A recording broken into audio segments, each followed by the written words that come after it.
Hey, hey, Shoopy, come on. Hey, hey, Shoopy, come on. Hey, come on, Shoopy. Hey, you're here. And we are just Chilean sea bass, playing the bass in Chile by the sea. Chilean sea bass, as opposed to Chilean sea guitar. Cheers to you for my soul. Rented women and people with bonus holes.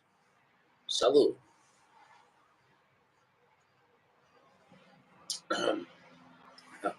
May the bonus holes be with you.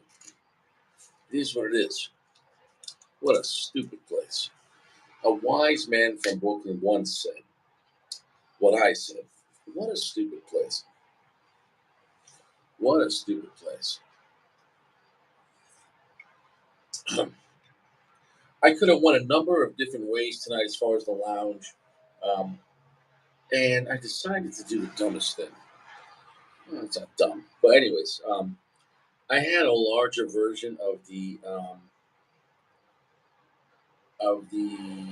AJ Fernandez Sonata Aging Room Nicaragua. Fresh. Because we reviewed the Robusto, and the Toro was much bigger.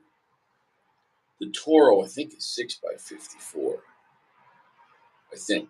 So, whereas the Robusto was like 5x50. So, and they're both box pressed. So, we're going to get to that maybe this weekend. Because I'm the only channel that likes to compare cigars. Hey, how's your bonus hole? And, I like to compare cigars to themselves within different sizes. And also coming back to the same size. And also compare it to its own company, its line. Or compare it the same size with a different wrapper. Etc., etc., etc. Right? I mean, it's detailed information. Here's the catch. I bought some of those cigars yesterday. And I felt that the Sonata, and it came from a sealed box, but believe it or not, coming from a sealed box, it was quite moist from the factory. He's had them there for over 2-3 weeks, but he hasn't got the invoice for the proper pricing, so he hasn't put them out yet. But for me, he opened them up and just gave me one because world-class cigars. He's a gentleman, so I will always talk good about him and let you know about him. You should go to him, even if just because his prices are great. But on top of that, he treats me like the lady I am. He treats me like the bonus hole I have. So it is what it is. Sacco, Jeremy is what it is. So, yeah. So always check out if you're in the Colorado, Denver area. And the best prices, a great selection. Not the biggest selection, but he has a solid collection. But he has, if you don't see something, ask, because he hides the Padrones, the high-end Olivas, and the high-end Fuentes. They're there, but they're hidden in plain sight. So ask for Opus, you might be surprised. So we didn't do the Sonata. We're going to save that for the weekend, maybe. And I did receive a lovely package today from Dream Life. And I opened it up, but I haven't had a chance to do the unboxing video. And I didn't want to rush it, and it was getting late. So I can't do everything. I posted the video from last night today. Here we are here. I mean, what am I going to do? 3 videos in one day? What am I? What am I, CNN? What am I doing here? I'm just a guy in a chair. Right? This is my funding. A chair. I got a pocket knife, a couple of matches, a stupid glass of water, and I'm fresh. I don't know. It is what it is. So I decided to compare tonight. Same sizes, same Maduro. Well, they're both Maduro, not same Maduro. Same concept, right? Should be similar, if not all same tobacco. The difference is going to be maybe priming and or age. We have the Padron 64 Maduro versus the Padron Padron. Is this a 2000? Shit. I don't remember the size. Could somebody give me the size on this? Looks like it's 5.5 by 52. I would call it a short Toro. And this is the same exact size. If somebody could get me the size on this Maduro 1000 series, is that it? It's not the smallest one. It might not be the second one. It might be the third size. Would that be a 3000? This is almost a Toro. This is like a Toro, like 5.5 by 6 inches. Yeah, it's the same size as this. So please, somebody figure it out. It is what it is. Now, the smart move, 3000, definitely 3000. The smart move will be smoke the better one first, then the cheaper, worse first. Why? If I smoke the worst one first, I'm only going to be thinking about this one. And then the worst flavor is going to be on the ground floor when I smoke this one. Whereas if I smoke this one first, I'm happier because I'm smoking my best shit. And then when I get to this one, well, that's all I have left right now, right? On top of that, all the flavor from this coated on my tongue, this will be on top of that. So I'd rather build on top of this than build this way. I can't stress it enough. Always go with your best shit first. Can't stress it enough.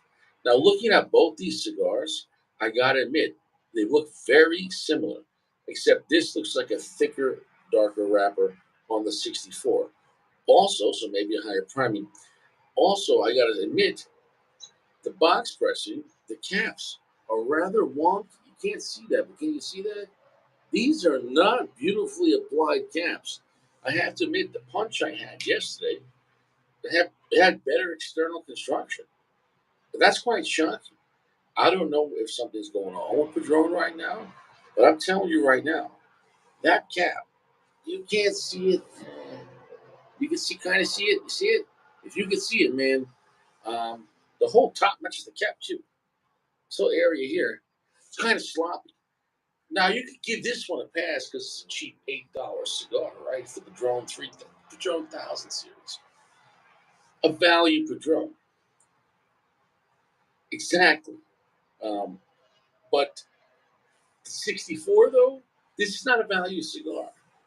That's a luxury price.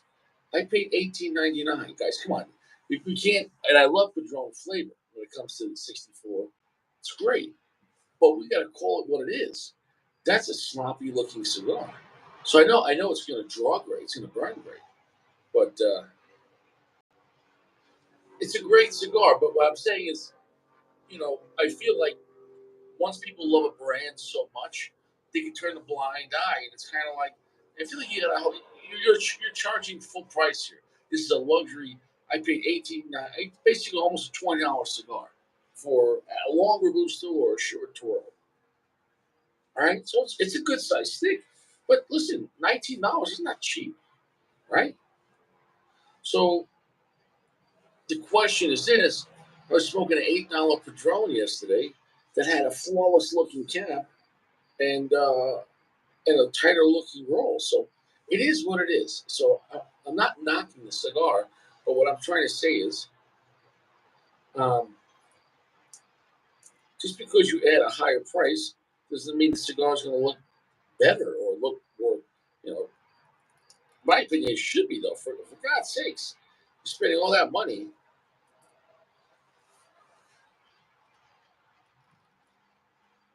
Is what it is. I get it. Flavor is the most important part, but they're not. They're not just charging you for the tobacco, charging for the construction. It is what it is. It is what it is. Nobody cares.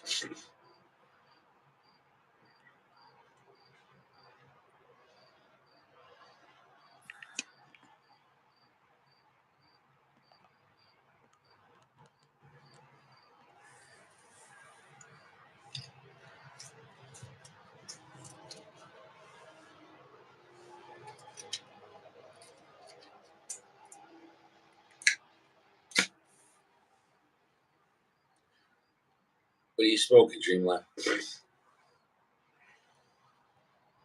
What are you smoking? Oh, geoflexing. Geoflexing. Geoflexing. 99 cents. Hey, what's up, bro? What's up, brother? Hey, we got geoflexing here with 99 cents. We got Sacco on deck, and we got Jeremy live. How's your balls? They're pretty fresh. How's yours? Fresh. You got to be fresh. Twice a day.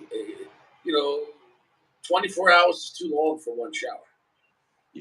Yeah, I agree with that. Unless, like, if you woke up late and your day consists of eating breakfast and laying in a hammock for 12 hours and going back to bed, okay, one shower. But if you're going to doing any kind of movement or going to work or, saying, like being in public, you got to stay fresh. Mm-hmm. I agree. How's it? I just had the 2000 natural in Maduro this week. Actually, that's kind of funny. You got that. I wanted to come back to it, not just because the 64. It's one of those cigars that it is a great cigar, and for what it does, it's a great value cigar. $8. It is unrefined, but it's like seeing someone famous before they're famous. You know what I'm saying though? Yeah. It's like seeing Sylvester Stallone when he was still living in an apartment in Manhattan back in the day before he was But rich. we've talked about that cigar before, and obviously the tobacco is younger, but that being said, they still age that tobacco for 2.5 years on the thousands here. I agree with you on that. Um, so it's is it fair to, even if we're not comparing it to the 64, because to compare the 1000 series to 26 is insane. Oh, nice cheap cigar. Yeah, That's a sorry, beautiful. Sacco's. I didn't want to interrupt you. I was just showing Sacco. Oh, you just flex them. That's Yeah, what a great cigar. I'm on vacation this week, and I've smoked some strong cigars this week. So I wanted to go with something nice, but something relaxing. It's good to switch it up like that. If you just do the same kind of, even not different brands, but if you just go with heavy, dark, strong cigars, you almost blow your palate out. You know what I'm saying though? Yeah. Yeah, that'd be a nice reset, man. That's a beautiful cigar. When I first had that cigar, it was 1999, and they had a whole box, and no one was buying them because they're like, oh, it's weaker than a regular opus, so nobody wants it. So it's just amazing how things change, or how society opinions change. You know what I'm saying, though. Yeah. And Wait, that when did you have this, Rich? What year? when it first came out. How long ago was that? I'm going back, Well, dude. I it's had it in 20 year, and they came out in '95, so I believe around 2015 or so, right? give or 2016. take. Yeah, exactly. Because it was before the misses, so and it might have been when I was in the union electrician around that time, and it was just at a lounge in Huntington, and they had a box on the top shelf, and I'm like, what Fuente is that? And like, oh, it's a 20th, it's an Opus, but like it has a light shade wrapper, like in Connecticut, so nobody wants it. And I'm like, and back then, $19 a lot of money for a cigar. It's amazing how things just rapidly, and then you add in the gout. It's almost like when things go bad, they go bad faster. So it's like with the inflation, and then inflation is already more. So it's like, oh, gouge it even more. It's like pouring salt on a wound. Um, Yeah. but yeah, man, I thought it was great when I had it. It just wasn't as strong as a regular. So it's not trying to be Right. opus or a stronger opus. So I think it has its place. I think Yeah. if you enjoy holding the smoke, that one you can hold the smoke a lot. You can almost swallow the smoke. It's not going to hurt you. Like Yeah. it's not overbearing. Yeah. It's kind of like the Angel Share. They're kind of the same wavelength, though. Yeah, it's a great stick, man. So the 1000 series, that's why I wanted to compare it to its closest competitor within the brand, which would be the 64 Maduro. Because there's too much of a jump to the 26, because the 26 is vastly superior to the 1000. But obviously, 64, in my opinion, and I believe most people's opinion, if we weren't factoring in price, you said, what's the better cigar? Obviously, 64 is better than 1000 or 2000. Then you add the price. If you say, well, one guy would rather have two of these than one of these, okay. Some guys would rather have two 22s than 144 Magnum. Okay, whatever you like, right? But I kind of want to see how they could coexist together.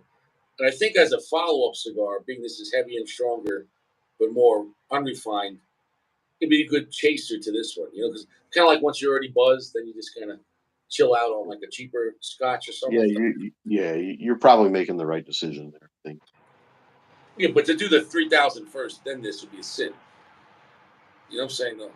Yeah, because that's gonna be strong. Yeah, yeah, I'd rather taste. You have to put it this way: when you have two cigars back to back, which one would you rather taste more? The question answer is this. So smoke this one first, and then that taste hopefully will carry over to this one. That's what I'm hoping to see. I think you'll have very similar, experiences. I think the second one, obviously you're gonna notice the strength difference. Well, yeah. I mean, I don't hate the 1,000, 2,000, 3,000 series. I just think that whenever I have it, I always rather have a 64. But if I just actually focus on the moment and say, hey, they're giving us a unrefined, heavy, robust Padron at a value price, $8, $9. That's if you get it at the right price. So what the hell's wrong with that? And so so if you look at it that way, there's nothing wrong with that because with the price point, it's not when you compare it to competitors though at mid tier pricing, there's other people at $8, $9, $10. Um, they have some really phenomenal cigars, but part of that is the patrol. Put it this way: so should this really be like a $6 value cigar, or like because I mean I see places sell these things for $12. I don't think this is a $12 cigar in today's price. $12 is kind of high for that. What do you agree on that, or what do you think the price should be? Yeah, I mean, I think I just paid. I want to say I paid like $10 for the 2000, which is like the robusto size at one of Right. the shops near me the other day. Um, Yeah. not So horrible. not cheap, but not. It's I knew what I was buying. I wanted an ass kicking cigar. exactly. Prices like this or any cigar, but then you got to say cigar. Is it below it, equal, or above it? And then, well, how do you do that? Well, how does it go to its competitors? If that makes any sense, but sometimes you just want to smoke the fucking cigar, and I get that too. You know what I'm saying? Yeah, Though, yeah, I didn't buy sometimes it. the price is the price. Yeah, yeah. I think if you order them online, what probably eight, $9. I'm sure the If it, 1000 series, like the 2000s, maybe. there's no shortage of it. You'll get it really easy. Yeah, Yeah, the box that Dream Life sent me. I appreciate the Dream Life. I'll be making the video tomorrow. I don't want to say anything that's in the box because I want to you know, leave it for the, just, whatever cigars he sent me. I wanted to have it for the video, so that way it's part of, guys you get excited to see what's coming down the pike. But I would say that there is some that I've never had before. So it'll be exciting. And I would say that there's a Padron in there that I never had, which is kind of hard to say because it's not like Padron has, they have cigars, but it's not like they have tons of different kinds or, interesting. you know, Padron you've never had? you get what I'm saying though? Because if you think Maybe, about it, maybe. like Yeah. most of the cigars that Padron makes or before even 5 years ago. Like I'm saying, every Are you saying this is a cigar you've never seen or just never had? both. Oh, I've interesting. heard of it. I've heard of it, but I've never seen it, and I never had it. So that should be exciting. Yeah. Richie, we gotta talk about. I realize you're kind of like Axl Rose. You know who Axl Rose is. You're What Axl Rose. was it? And like, what kind of context? Like had Because actually, you got to think of what was Axl famous for. For Guns N' Roses, always being late, not fucking showing up. You say, hey guys, lounge is at 8:30. Then fuck, 8:30. I'm waiting. Lighting my cigar, and then. here's the thing, right? I'm an artist, right? If I operated in the absolute perfect of linear time, I wouldn't be funny. I'd be a great businessman, but you wouldn't want to hang out with me or come to my comedy club. Like you don't see accountants running a comedy. You know what I'm saying? Like, oh, and next we have Larry the accountant. Yeah, so the other day I was looking at your bills and I realized that more's going out that's coming in. And I decided that lifestyle's not sustainable. Like it was, Yeah, yeah. and then No, you hear, how's I'm your ball? obviously just bust. I'm just busting your balls. I agree Okay, with what you're. I I'm agree with what you're saying, appreciating your ball busting though. I'm just though. analyzing. I'm reviewing. Mhm. You know what I've realized? I've always realized I'm reviewing everything. Because my girlfriend's like, "Oh, why are you always so critical? Why?" And I realize, like, no, I'm just analyzing what I see. Like, you know what I'm saying? Like, Mhm. so I Yeah. just, like, I overanalyze and I think of every possibility that could possibly happen. You know, I don't know. Is that paranoia? I don't think so, but I think it's, I don't know. It is what it is. Nobody cares. But did you watch that punch review? I did not. I started to, and then you went live. It'd be funny if you turned down the live Richie for the past Richie. Isn't that like a weird universe to be in? You know? Yeah, no, yeah. If I'm watching and you go live, I usually, obviously swap Right. over. No, But but I yeah, get it too. What if you're like, I just want to relax with Richie? Like, I don't want to be on well, live. or you can just come to live and lurk. I mean, if you want to relax, I guess. That's true too. Like, what if you have two devices and like, or you just listen to Richie's live, but you're watching the comments, Right. Yeah, honestly, I think the live it's calmed down a lot. Like, or they're not putting out the notification because you know we used to have a lot bigger lounge, and I don't There know what. was there was 1 or 2 nights for sure. I know I did not get a notification. It's like I know one night. I think you said you showed up and like nobody was there, and I didn't even know you went live. Like It actually, until I saw the you guys were chatting. I know there's shadow banning me. I mean, look, you know the stuff I'm talking about. You know how we're analyzing society, and like I said, adults you can live your life however you want, but I talk about what's going on and how leave kids alone in any context. And yeah, they don't like that. The system is so far gone. They're like, yeah, if, anyways, it is what it is. I mean, if I was here promoting, I don't know, some satanic church, I'd probably have 40,000 subscribers. Let's hope not. So it is what it is. No, but I know they're shadow banning me. I know it because people used to come on right away, right Yeah. away. You know, I mean, some people we don't see no more. Rest in peace, Big Firm. That was a huge loss. I mean, I still talk to him, but I think he's going through his shit right now. But that was a loss, man. Big Firm was a. I liked Yeah. having him around. Yeah. Firm was a good dude. Yeah, it is what it is, but life goes on. He says they don't have bonus. So, yeah, dude, people were talking about that, and it's almost like it's a scientific term, in this wokeness, basically saying there's women and then there's women with bonus holes. So, meaning women with bonus holes are traditional wings, and you have the boneless wings, I guess. Or, well, I don't know, but they would have a boner. But anyways, yeah. So I can't keep up with all this bullshit. I can't. Imagine on a first date, you're like, oh, so what's your name? Oh, Jenny. Nice to meet you, Jenny. Yeah, we'll take two scotch on the rocks. Yeah. Jenny, I just have to ask you, you got a bonus hole? Like, how's that gonna go? Yeah. Yeah. It's weird. Yeah. Obviously, I haven't been on the dating scene in a while, but yeah, I suppose I'd have to add a few more questions to my conversation. Yeah, I think we're at the point where you'd have to ask someone Because like, these days you never know. no, but I mean, you gotta basically instead of asking, I would just say what you're into, and so that Yeah. way you're not offended, right? You can say, look, how you doing? I'm a male. I got a dick, a natural one. I'm into natural women. I'm into bonus holes. And I guess that's it. You know what I'm saying? No, and I guess that kind of it's almost like guess who? You'd have to knock down all the little things because everything else is off the table. Like, what do you mean? You don't want a cat? Nah, I don't want a cat. How about a dog? I remember that game where you had to like knock down the little. Yeah. How about a half cat, half dog? You're like, a dog with the bonus hole? You're like, I, like that. They're gonna have to make a new board game called Sun. all new Parker Brothers board game. If you love Monopoly, you're gonna love bonus holes made by Sodom and Gomorrah. Nobody cares, man.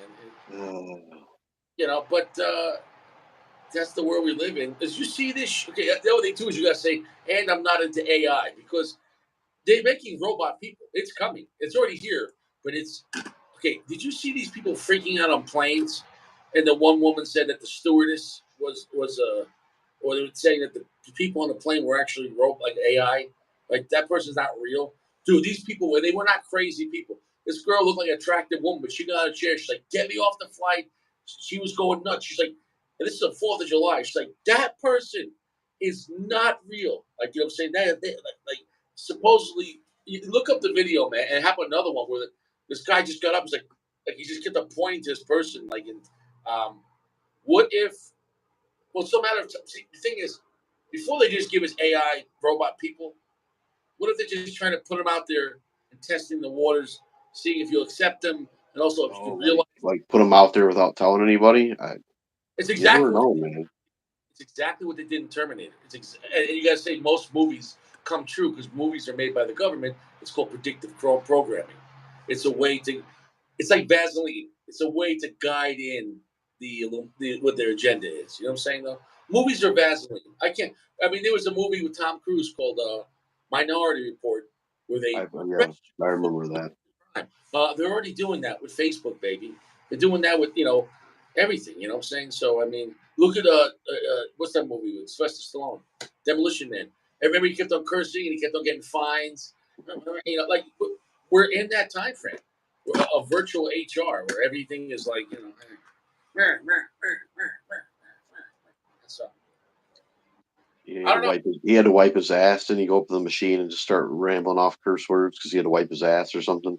Yeah, I haven't seen it in a long time.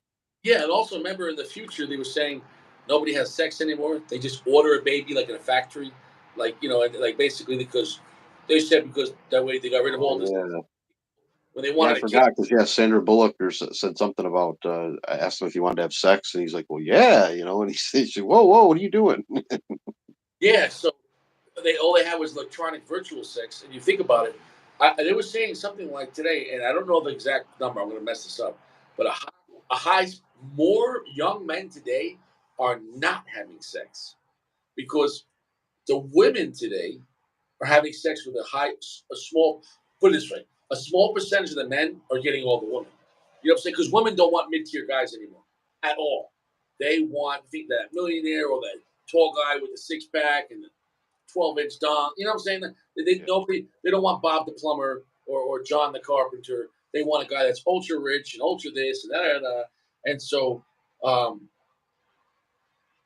I mean, you think all women? I mean, I think you probably have a lot of women that aren't.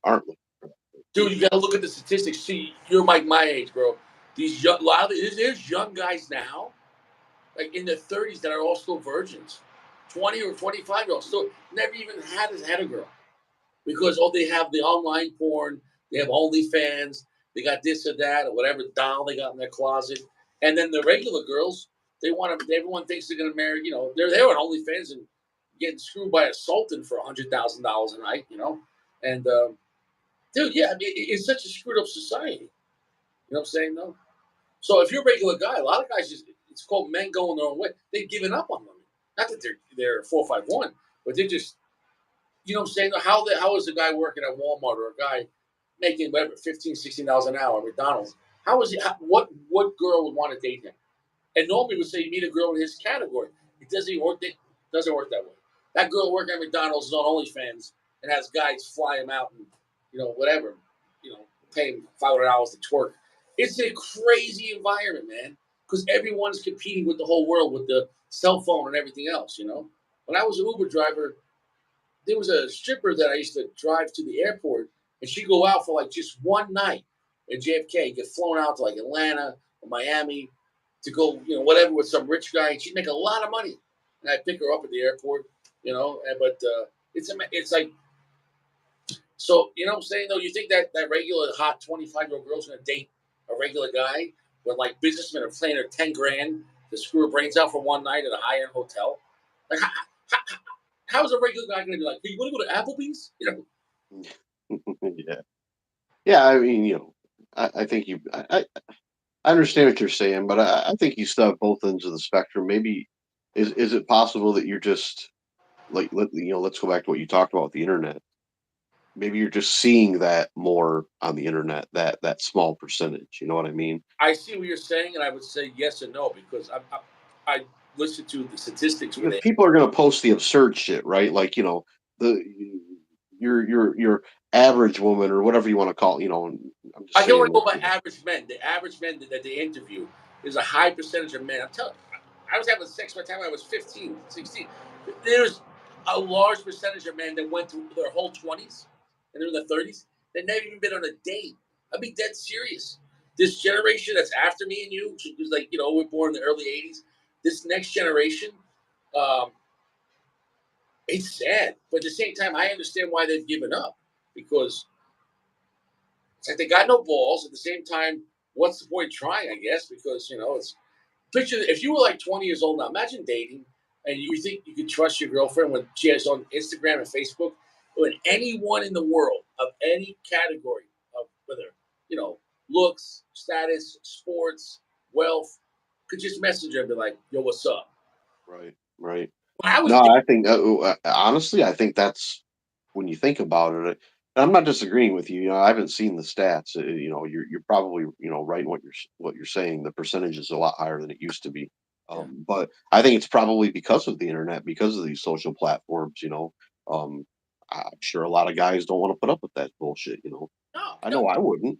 you can't even you can't even go you can't even try. Okay, put it this way: there are the young girls that go out on 7 dates a week.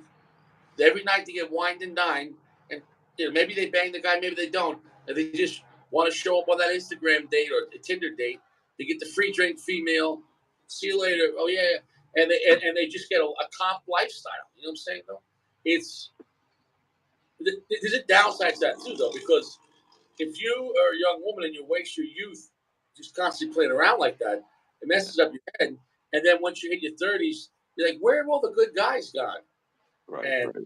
I was just saying, gonna say, I mean, that's only gonna last for what, maybe 10 years, if you're lucky. I yeah, mean, yeah. And and I'm not saying that middle age and older women are not worth dating at all, but I'm just no, saying but that, think about by the time they get there, what right, guy? Okay, whether the girl lies about her body count, you'll know. Because if you meet a girl and she's even not even banged, but she's been on 2,000 dates in 10 years, right? She's going on 5 dates a week. You think that girl you want to put up with a shit? Because her attitude's going to be so bad. Because her mindset is, I don't need you. I can have all these other guys. Well, then where are those guys? You know what I'm yeah, saying? So, yeah, it's because the guys that are seeking out those types of girls, they're not, they're not looking for 30, 40-year-old girls. They're looking for 21-year-old girls well, or, you at know, best, that's the one hit wonder. They'll slam right, it, but that's it. You know what I'm saying? Though, they'll flip the pancake. But that's it. And, it's there's a see there's a difference between well, women have gatekeepers for sex, but men are the gatekeepers for relationships. You know what I'm saying though? So and there's that point, you know what I'm saying? So and the women their powers in the beginning when they're beautiful, 18 to like 30 years old, even sometimes they age out before that, and then where they can just get whatever they want. Men, depending where their status is, if they're good looking, they got the power when they're young, or they have to wait till they get their wealth or a good career, whatever it is, or an inheritance or whatever it is, or business. Um, but that's earned and that's generally kept longer. As a woman, you can't keep. You can still say pretty as you get older, but you know what I'm saying though, when that 20-year-old girl walks out of nightclub, she can have whatever she wants.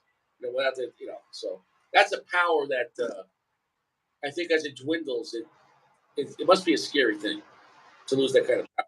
Where a man, even as he gets older, you're like, well, I'm just gonna keep on hitting that gym, baby. I'm not as fast, but I'm strong as fuck. You know what I'm saying? You can still like, be honestly, like, I can't, man, if I was single, like, I'm 41 years old, like, I can't even imagine, like, attempting to date a 21-year-old chick, like, we would have nothing in common, and I'm just thinking about, just what you would have in common is this: the 20-year-old girls, and that is legal, that would date a 40-year-old guy. It's because they want that comp lifestyle, and it's well, just yeah. Yeah. So they want that arrangement. I'll pay for your car, I'll pay your rent, and it is what it is. You know what I'm saying? And that's what happens. You know what I'm saying? No, so it's such a strange. Um, Everything in life as we knew it growing up has changed. You know what I'm saying? No, I mean, and I don't think it's ever going back. I think that until a great reset. Um, Growing up, it was such a constant. You know exactly what life is about. You grow up, you stay out of trouble, you get a job, you have a little fun, and you meet. Then you meet a serious girl. You settle down, you have some kids, you get retired, and you go to Florida. I mean that was this is what it was. Now, I mean, now there was never a point in my life where my I thought my dad was going to become a cat. No, be dead serious. You know what I'm saying? Like this is a possibility. So it's like, you know what I'm saying? Like you're like all bets are off. At this, it's kind of like when you know the Titanic is sinking. The scotch is free. At this point, it's just like, no, whatever, man. Yeah, sure. Do whatever you got. Smoke your bitch. Can you imagine just waking up one morning, like, walking into the kitchen, your dad's like in the kitchen taking a shit in a litter box? Like, what would you think? Like, And you can't say nothing. You uh, can't say nothing. Yeah, yeah, yeah. I mean, it's, yeah, dude. I don't know. It's and you think it's funny, but no, it's just happening. So you know, it is what it is, man. A society needs okay. A society needs stability to grow and to maintain. First, you have to maintain so you can grow. If you're not even maintaining, like you can't save money if you can't even pay your bills. So once you get past paying your bills, if you have anything extra, then you can start saving. So we're not even stable anymore. You know what I'm saying? No, let alone trying to grow. So growing is gone. We're reversing as a society. We are going the wrong way, and that's not about my own personal belief as far as religion. I'm just saying that the way we're acting and the way we're treating each other, it's not sustainable. Um, when I was growing up, girls didn't have 7 dates a week or 2 dates. I was watching this thing. These girls have 2 dates a night. Like I gotta go. I have another 10. Imagine going out to 2 dinners a night. Oh, like, like that's like royalty. Oh, I gotta go to another dinner. I gotta get out of here. I gotta go. Do you bring your doggy bag to the next dinner, or what do you do? well, how did how's she eating 2 dinners? I mean, what are we talking, like an hour or two spread out, or what? I Yeah, don't know. yeah, yeah. Where can I have a girl buy me like a cigar and then have another a cigar date? That's not gonna happen. Mm-mm. I just love how like none of this modern shit really has affected cigars. Like now, they're still hetero amano, and you're like, all right, you know. I'm pretty sure it's going to be hetero AI, artificial intelligence. Honestly, those, those cigars will have perfect construction. Hecho totalmente by AI. Yeah. Yeah, totalmente IBM. You say,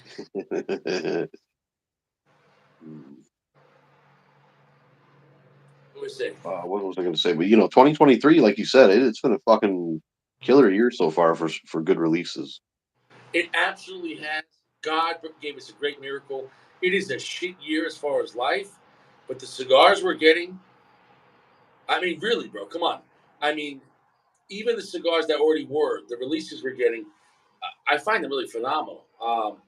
Have you smoked anything else recently? Did you try the Sonata? I didn't try the Sonata. I did. I haven't talked to you lately. I did try the Golden Era finally. I still have the Churchill. I've saved the Churchill for last. I had the Robusto and the Toro. Did you like the Robusto better than Toro? And don't say because I like the Robusto better. Would you feel different? Um, Honestly, I think I liked the Toro better just because the experience was longer. Okay, so you have to take that factor out though, because that's not the Robusto's fault. It's shorter, like as far as the flavor. I mean, the Robusto is definitely a little more pungent than the Toro, obviously. But I think you like that. You like that luxury of the time. Yeah, Yeah, right. Because you like. Because you. It depends. I get that trade off. A little less strength, but to get more time. If that relaxes you more, then I get that too, though. I yeah, and I thought they were very close. They were very close. Like I don't think there was like a world of difference between the two. Interesting. Did you dry box them or no?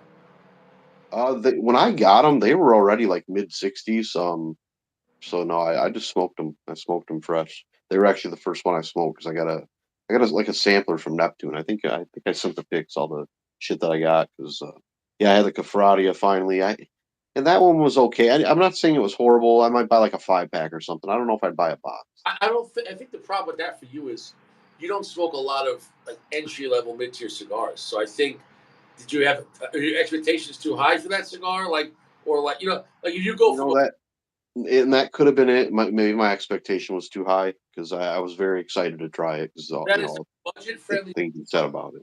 you're getting powerful smoke and for $5 at a lounge. Like you gotta go, hey man, this is just above Quorum pricing, but it's way better than Quorum. You know what I'm saying? Yeah, I mean, like I'd smoke them again. Like I said, I'd probably buy a 5 pack. I don't know if I'd buy a box just because I don't know like how often I'd smoke them. I guess. But Larry the Golden Era was awesome though. To answer your question, I did know. And I if like you need for an liked it a expensive lot. cigar, use it for when you want. I mean, it's a cigar that even if you enjoy it at all for that price, it costs you nothing. You know what I'm saying though? What else did I try? Man, I got a whole smorgasbord of samplers. I had the Cafradia, the Golden Era. What did I try? I got the Punch Rare Corojo. I've not smoked that yet. Um, oh, you know what? I did try the Aladino. I got. You always told me to try Aladino, so I had the classic and the Corojo Reserve. I want to say, Strong one, the brown and yellow. yeah, yeah. I enjoyed them both. They were good. Those are solid cigars, man, and they're really Yeah, affordable. yeah, yeah. I mean, if you like Honduran tobacco and you want that good, you don't want to break the bank and you just want to get just a good, like probably entry level mid tier cigar, for the price. They're great cigars, man. What'd you pay for those? Oh shit, they were really cheap. I want to say like $6 or $7 or something for the Robusto. You got a good price on them. Not for the Yeah, reserve. maybe a little more. I may be a little. I'd have to look at the. I might be wrong, but they were somewhere around there. Maybe a dollar or two more. You got a good price on that shit. You got like low. That's almost internet pricing. You got good pricing now. Yeah. Try Oh to yeah. Well, it did. I got them online. I oh, ordered them from Neptune. lounge. Okay, gotcha. Yeah, the Cameroon's great that they make. It's a Honduran Cameroon, which is interesting. Oh, interesting. That's the only Honduran Cameroon tobacco I ever had, I which I was down with it. I And that never knew. Yeah. well they made that for the price point because that way you didn't have to import and buy tobacco from Africa, which costs a lot of money. So and I think that if I recall correctly, the Honduran Cameroon I think maybe was a little more durable. So as far as didn't have that damage issue with the African Cameroon, which can be rather thin. Not that I love it, true Cameroon.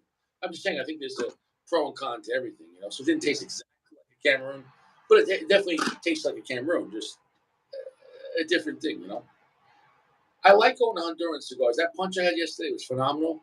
The wrapper looked almost exactly like Opus X color. It was a great $8 cigar online. You probably get it for $5. It had a lot of great flavor.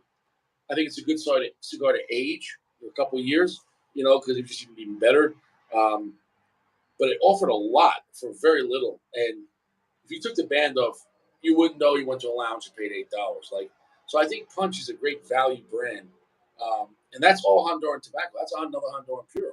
So if Golden Era was I mean, so far out of the punch that I've had, that's the best one for sure.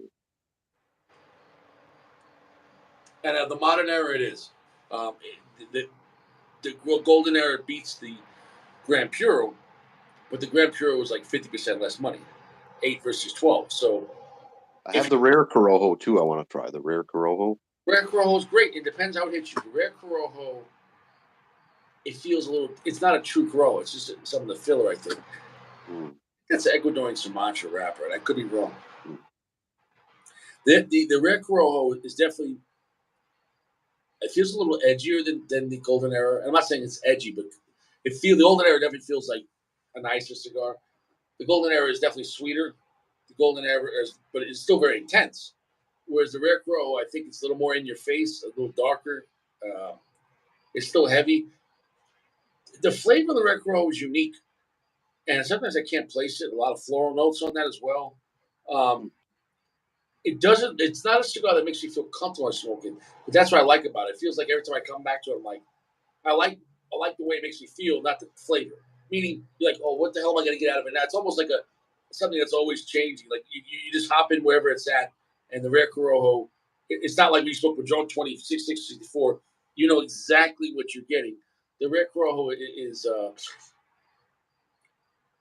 it's a unique cigar. It's more unique than like a stick. I don't know. You know what I'm trying to say though. There's some cigars Yeah, like it is what it is. You know exactly what you're getting. You know. yeah, Um, yeah. No, I'm excited to try it for sure. well, what size? Let's see. I think the Toro, but it's not an overly big like fat Toro. I want to say it's maybe by 50. I'd have to double check. And I'll say this: my favorite size on that is the small one. I think it's a Corona. So I don't think I've had the Toro in a long time at the full size. So it'll be interesting to hear how it makes you feel. I Yeah. used the ash on this. I'm going to drop. Believe it or not, look how crazy this. Is. As you know me, I'm very careful. I don't use a knife. I just took off the single cap. Hmm. And right now, at this point, look at this. The cigars. It's the first Padron I ever had. If I, it's completely unraveling here. Oh shit. Yeah, that's the only. I'll say that the Never had only. a 64. Yeah. And I told you it looks sloppy. I have never had a Padron. If you can see that here, Yeah, it's just yeah. I think it's just it is what it is. It's one of them things, That's the only thing about Padron that I'll say. They're great cigars. I love them, but my only like very mild complaint is that single cap that they do. I'm going to drop the ash only because I'm worried about. Yeah, yeah. Might have to babysit it a little bit. Yeah, because I want to be able to look at it and see what the fuck's going on. And yeah, that's And listen, it's a handmade product, and it just might have been a bad box. Like a sloppier roller. Like who knows. But Mm. Maybe they missed a spot of glue or something. that can happen. It definitely looked. If I would have took a picture of it like in brighter lighting, eh, look for a punch for $8 to have a better look than a $18 Padron. You got to say, all right, look. I mean, I understand that rustic is only the texture of a wrapper, but you can still roll it really nice. You know what I'm saying? Yeah, and I said that earlier. I mean, Russ, and I guess for lack of a better word, and I don't really want to say sloppy because that's not the right word, but Padrones are, in my opinion, they're not like That game. they're not the prettiest cigar in the room. You know what I No, mean? I think Monte Cristos look nicer than Padron as far as Yeah, the look. If you look at like the Monte Cristo, aesthetic, like just yeah. right. If you just looked at the actual cigar, took the band off, you would say, "Wow, this looks." Monte Cristo looks like a cookie cutter. The Yeah, classic. yeah. Padrones are What always like maybe like slightly lumpy. Just you see some veins. But hey, I've But you have amazing performance though. Yeah, the And performance is not. I have never had a Padron tunnel. I've never had a Padron burn badly. Like out of all the Padrones I've smoked, they always have a flawless burn. Always. and even if you chase a fucking Padron, they don't get hot and they don't taste like shit. Meaning, Yeah. I can smoke this slow and it'll still smoke great, not gonna go out. But watch this.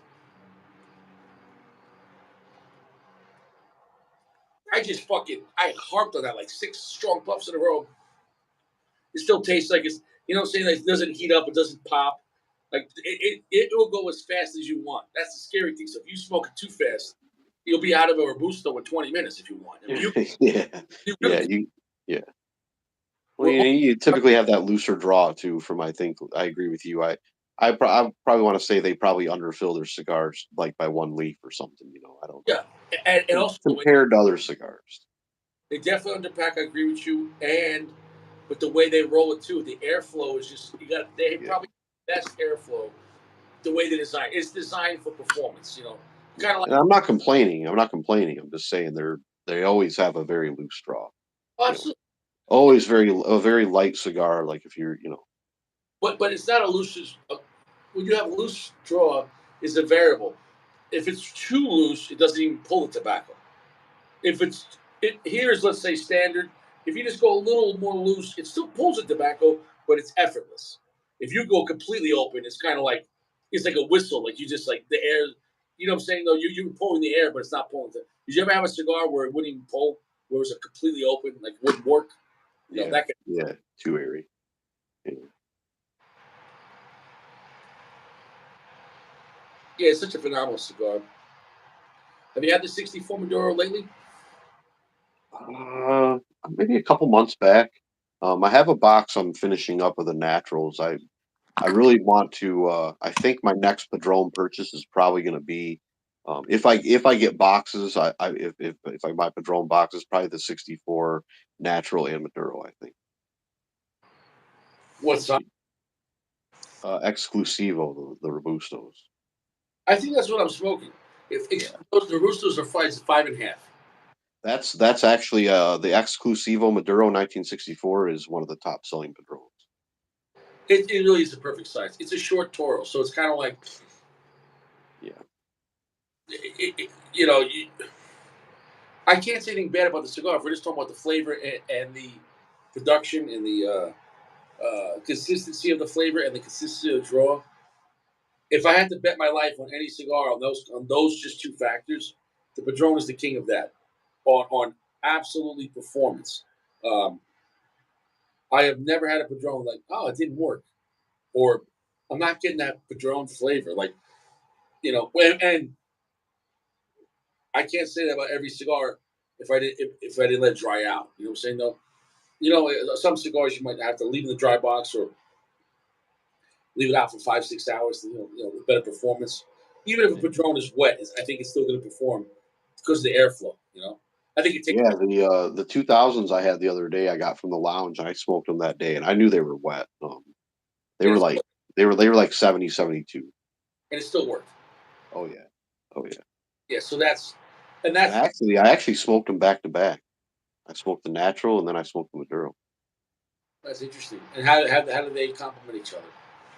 I think it worked out perfect because I think if I had smoked the Maduro first, I think it would have stomped out the flavor of the natural a little bit. Yeah. The Maduro's a little heavier, a little darker. Yeah, Uncle Larry's talking about the Aladino. Yeah, the Corojo Reserve is the stronger one. That is also more expensive. I was paying like $12 for that cigar. It came like in a nice little brown like box. The Corojo Reserve is a great cigar, man. I had that when it first came out. My birthday, 2000 something, 18 something. That was a great cigar, man. I love Aladino. It's solid. The people that smoke it, they come back to it. I think it just doesn't have the buzz, and people that don't know what it is, they just see the letter A and they're like, "What the hell is that?" But that's the original guy who made Camacho. So, and he makes all Right, the gold. So, right. That's the Aroa family. I think that golden era was great for both. It brought punch to a new era, and by saying it was made by the Aroas, I think it's going to help the Honduran and Aroa and Aladinos. You know what I'm saying, though? Because I think it was just a smart move. It doesn't hurt punch that their best cigar is not made by them because it still was designed by them. You know what I'm saying? So, to me, I think it was. Did you think the Punch Golden Era was just that? Not only was there a great cigar, I felt it helped raise the brand. Does that make any sense? At a reasonable price too. I mean, you're talking about what at a store 12. What'd you pay for Golden Era? Mm, I don't remember now. They weren't expensive. I got all three sizes. I'd have to look. They weren't expensive though. I mean, for online. Yeah, yeah. So and I'll tell you what, that cigar is a phrase I always say about a cigar, even if it's good. But when I add in the fact of usable, like I've come back to the golden era maybe 5 times, and there's times I smoked. I think two of them in one night. That's a reusable cigar. That profile's really fun to come back. It's not like, oh, this is good, but I don't know, it's too weird, or I don't know if I want to have it again right now. It's not like a high maintenance girlfriend where you're like, ah, she's hot, but oh shit. And I smoked the Toro and the Robusto back to back. do you see exactly what I'm saying though? Like, and did you have a bad time? No, Yeah. I smoked the Toro first and then the Robusto second. Yeah, so I think the golden era and proofs in the pudding. Um, the shop that I go to, he can't keep them on the shelves. He says he has Oh, more. that shouldn't. Like he went through like 4 boxes. Like he's plowing through it. Oh, That's a lot, and he's a small shop. So I mean, I think what's going to happen is he's going to carry less. What's nice about it is they're not limiting. Like, okay, I talked to him about, does he have Liga, and he goes, I can't because Drew Estate wants him to carry $20,000 minimum ordering from Drew Estate so he can have a couple of boxes of Liga. And he's like, I'm not doing that. He's like, I'm not selling. $1,000 of Underground and Nika Rustica or cheaper. You know what I'm saying? Though. So now, if some lounges can, or but now some guys have if you get Liga that other way, like from a middleman, but he's talking about directly with the manufacturer. And for a regular shop, and he only has so much shelf room. That's a lot to move $20,000 a year in to just through a state. And how many acid cigars can you sell so you can get one box of Liga? Right. One of the small. It's funny. The smaller shop near me, south of me, has all the Ligas right now. He's got the no. They're all in Toro though. Is the only size he really has. But he's got the number 9, the T52, and the H99. Oh, and he's got the little flying pig, the little short like number 9s. Those are good cigars. It's funny, I think too, because I remember back in New York, there was and things could change. But I remember we had a shop and the guy would have Liga, and he only carried like two other Jewish states, but he wasn't ordering directly from like he in New York. They had like a there was a few different companies that were like middlemen, like warehouses, and you just order directly from them. You know what I'm saying? Though. Yeah. Now, does that happen with every state, or saying no? Because I don't know how that works. Do some states can you just order from the rep and they just mail you the cigars, or in other states they have to be sent from a middleman, but it has to be a warehouse. What I'm saying in that state, that way they make sure they get that tax money. Does that make any sense? Yeah, I'm not sure how he's getting those Ligas because now that when you're talking about it, like selling the other ones, I'm thinking about his shelf space. He's really only got like it's a small shelf. Like half the shelf is Drew Estate maybe, and the other half is LFD. So Dude, um, yeah, I don't know. He's probably getting them another way, I would imagine. like there's other shops which like there's a lot of shops owned by I'll say a certain group in Long Island, and they're all family, and there's no way they're giving out buy two get one or buy four and get five, get one free. Uh, in my opinion, this is where they check the book supposedly. But let's, for example, let's say um, if you say you have $100,000 worth of cigars, but they check your shop, how are they? Let's say you really have 150. So my point is, what's stopping guys in Long Island ordering cigars online or going to Pennsylvania buying bulk? You have the boxes that you bought from your New York middlemen, so you pay the New York tax on the warehouse price from a shop, a New York State licensed middleman, and then you just refill that box with ones you bought out of state. Does that make any sense? Because how the fuck they gonna know that? You know. That's true. They're not stamped like cigarettes. I mean, And that's what I'm saying though, because how else you give those kind of deals? Because if you go like to a real lounge where guys hang out, it's full fucking price. And you go to the lounges, which I'm not going to say, but of a certain group, and you're like, yeah, buy four Davidoffs, get a fifth one free. You're like, how the fuck are you doing that?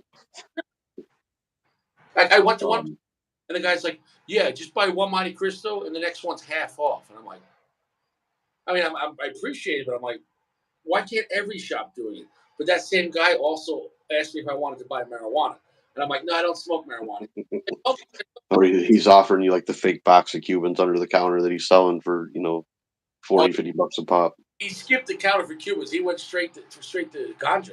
He's like, I got a guy. He can meet you in the parking lot 20 minutes. He'll be here. Just tell me how much you want, my friend. I'm like, I'm not your friend. I'm good. I'm a fine with Monte Cristo. He's like, no problem. He's like, cops don't care. How much do you want? You want half ounce? I got it. You come here 20 minutes. You wait here, smoke cigar. And I'm like, nah. Because you know what I'm saying though? Because I asked him, I said, do you, because marijuana is legal now in New York. He's like, yeah, but it has to be in a separate store. You can't sell like cigars and marijuana. But he was like, no problem. I have a guy, 20 minutes. And I'm like, it's almost like he was the DVD's cousin. He's like, yeah, no problem. You want girlfriend too? You're like, Maybe he thought you wanted to like cut open your Padron and fill it with weed or something. I don't know. dude, that's the crazy thing about New York. You could have a Toyota minivan show up, and you have a guy delivering you ganja and like three girlfriends. You're like, yeah, how much? And for the record, I don't advise any of that behavior, and I don't condone that because it's illegal. But my point is, though, it's so openly nobody in New York, everything's illegal, but also nobody gives a shit, until you get caught. But also, no, it's such a strange place. You know what I'm saying? Yeah. Like the guy, I could have been an undercover cop. He didn't even know. I was just Yeah, like, oh, yeah. You never know. Yeah, you yeah. never know. was like, "Is marijuana legal over here yet?" He's like, "Oh, you have to have the license." He said, "I'm on the waiting list for the license." But he's like, "I got a guy. You come in the parking lot," and I'm like, "No, I'm good." He's like, "They don't care. They don't care," and I'm like, "No, I'm good." I'm good. Yeah. That's funny. Now, if he had a guy that had like fake Opus X, I would have bought one, try it out. Yeah, I got a yeah. guy. I got a guy. It's like Opus Z. You're like Opus Z. I'm sure there are probably like fake Opus out there. But like I don't. I bet you the market's nowhere near it is for like because you can sell them here already, so it's not like a Cuban or something. I have seen in the secondary groups. I mean, I have seen like maybe like one post that I can think of where someone posted some Opus and we were all like, dude, like really, like it literally looked like someone like dumped a bucket of water on them. Like, no, nobody's buying those. Yeah, yeah. No, because see, guys, once you get the Opus X level, where you do on a regular basis, you can't fool those guys. You know exactly what that's supposed to be tasting. Oh yeah. Where when it comes to Cubans, eh, and I You just, can smell the fucking foot and know right away if it's real or fake, right? I mean, let's be honest. well, you can't fake that You can't. unless if somebody somehow, if you poured pancake syrup and like charred wood, if you used, you wouldn't know, man.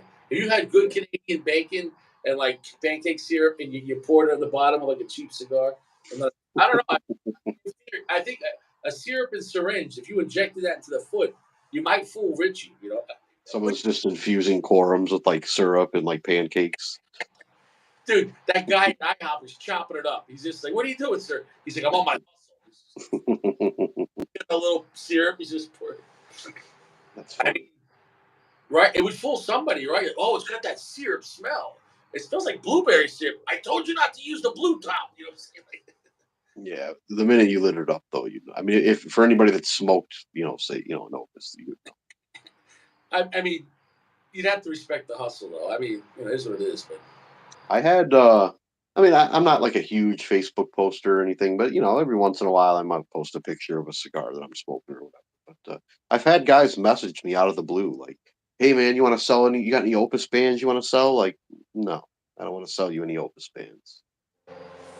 yeah, because you could say maybe there's collecting, but at the same time, Maybe.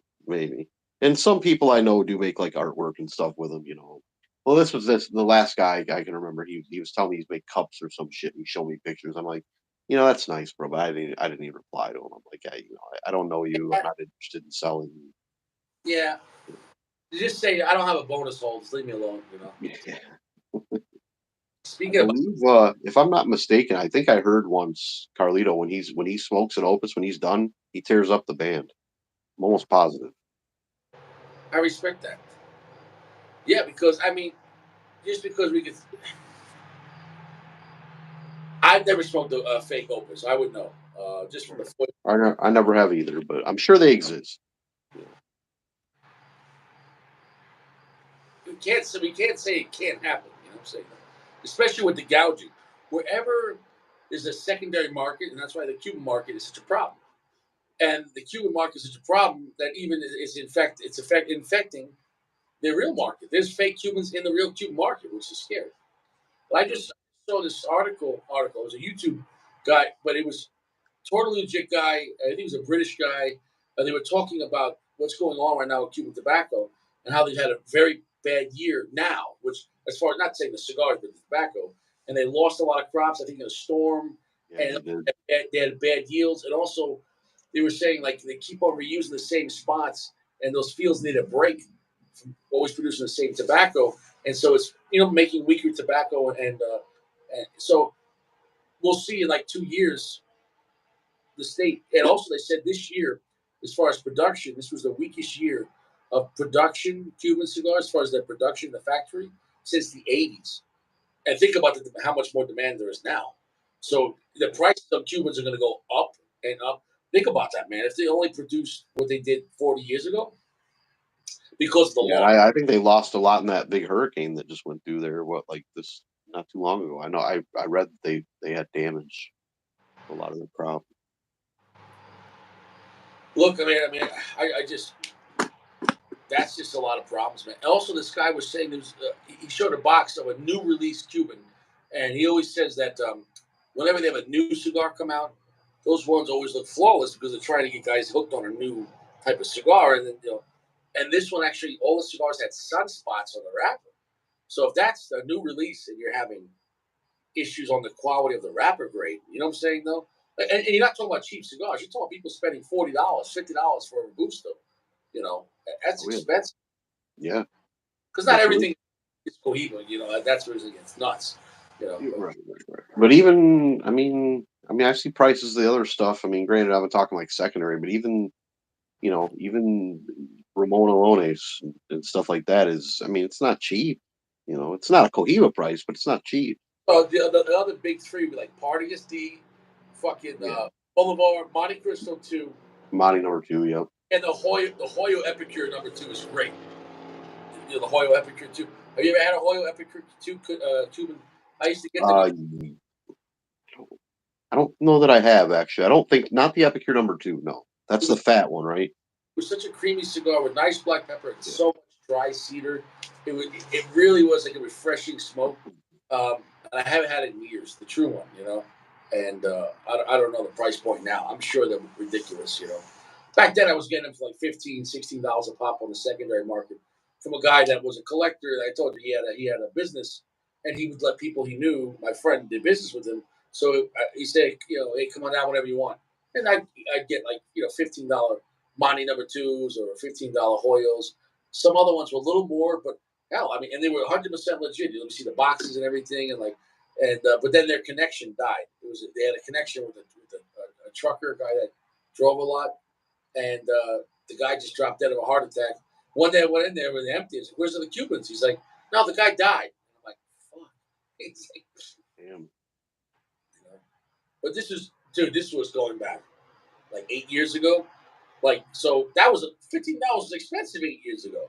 You know what I'm saying though? Oh So yeah. Yeah. Oh yeah. so now what would that cost now? 30, Oh, $40. shit. Yeah. There's some good like Vagueros. I know a lot of guys are kind of onto that one.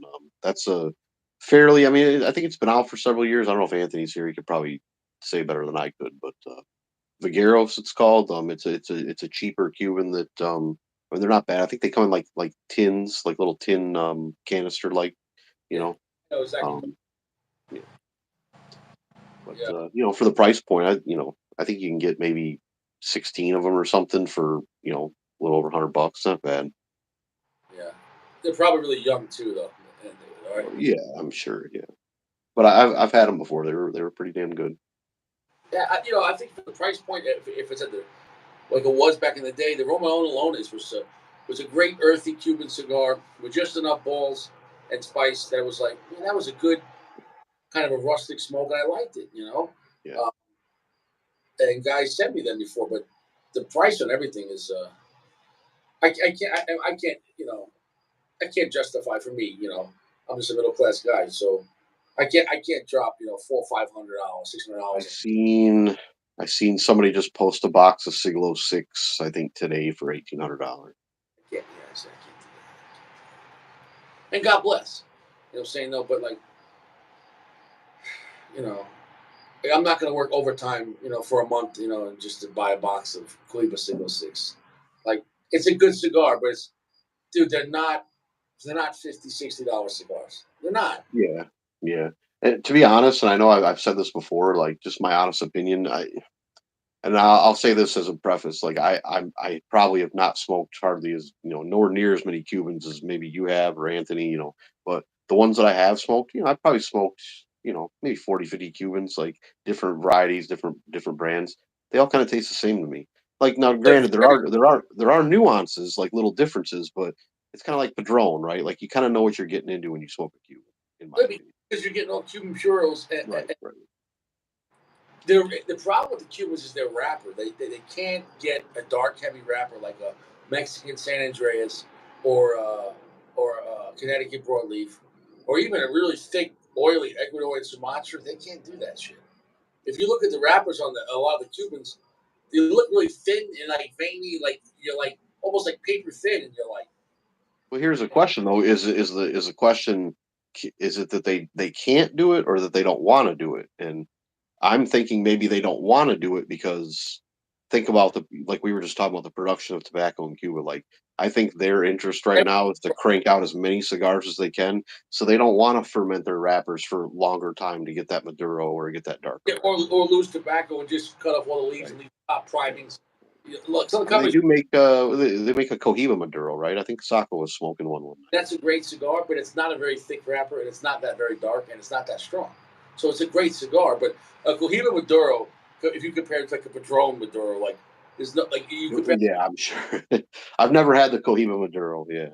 No, it's great, but it feels. Know what it feels like? It feels more like and not even as dark or as strong as like a Ashton aged Maduro. You know what I'm talking about? Like it's like a chill Maduro. So if you're coming from the New World side and you're used to having like Padron and Fuente or AJ Fernandez or whatever, or Lady Jew 1922. Yeah. or Monte Cristo 35, you know the AJ one. Have you Yeah. had that? Oh yeah. Oh yeah. Or no, it's rising, and this guy says he can't keep it in stock. The AJ Fernandez H. Upman Heritage. If you want a cheaper version of the 1935 Monte Cristo, Yeah, I've had it. I've had the H Upman. the Heritage, Yeah. dude, that's impressively Yeah. strong. And I but had it in Toro and it was fucking strong. dude, that's a scary. I'm not gonna lie, that's a scary cigar. I'm not like it's gonna kill you, but for H. Upman and Altatus, you're like, dude, they went full AJ on that. Yeah. But to No, blend them, you better be ready for a smack in the face if you're smoking either of those, I would say. yeah, from the first third, you're like, it's this dark and this strong and this spicy and this heavy. You're like, oh shit. You're like, it's the kind of thing like when you're at work, like, it's got to be 10 o'clock. It's like 7:30. You look at your watch. Like, oh. Now, do you like the 1935 better or do you like the H Upman better? That's funny how you say that. I like the way my wallet looks when I'm smoking the H. Upman, but I like the Monte Cristo. Meaning, the Monte Cristo's twice as much. It's not twice as good, but it is better. So smoking it, sure. Throw caution to the wind. I'd rather have the Monte Cristo. It's smaller and more expensive though. Whereas the H Upman, you can get Toro for $11, $12. For the Monte Cristo, it's about $20, for a mid-size, or maybe Yeah. 16, 17 for the smaller one. It's like a smaller booster. I don't even know what size that is. So I know it's hard to say not price, no factor. What's the better cigar? But everything's a factor. You know what I'm saying? Though, so they're both great. But I'll say this: the H. Upman has a high. That's why I like to talk about the money. H. Upman has a higher value to it, where the Monte Cristo is worth the money. It's a great cigar. I wouldn't pay $40 for it, but 17, 18, 19, $20 for a really strong Monte Cristo. And it's yeah. I think the Monte Cristo is more pronounced. And it's a cleaner tasting, where the Heritage was a little dirt. I'm not saying Yeah. I would agree with you. Yeah. if you had to, but if we're just zooming in and saying it's easy comparing just two cigars, the Heritage is dirtier than the Monte Cristo. I'm not saying it's dirty, but it's dirtier than. You get what I'm saying with that? But if you want that kind of feel, if you want that rustic power, the Heritage is. I think that'll be a great cigar to age for a couple of years. You know what I'm saying? No, let that just simmer for 2, 3 years. Sure. Yeah. It's not lose potential like that. That thing is. It's got Uh, balls. yeah, I'll say it again, Rich. I want to give you a thank you for opening my mind to the mid tier market. And I'm gonna tell you this: the mid-tier market is the reality market.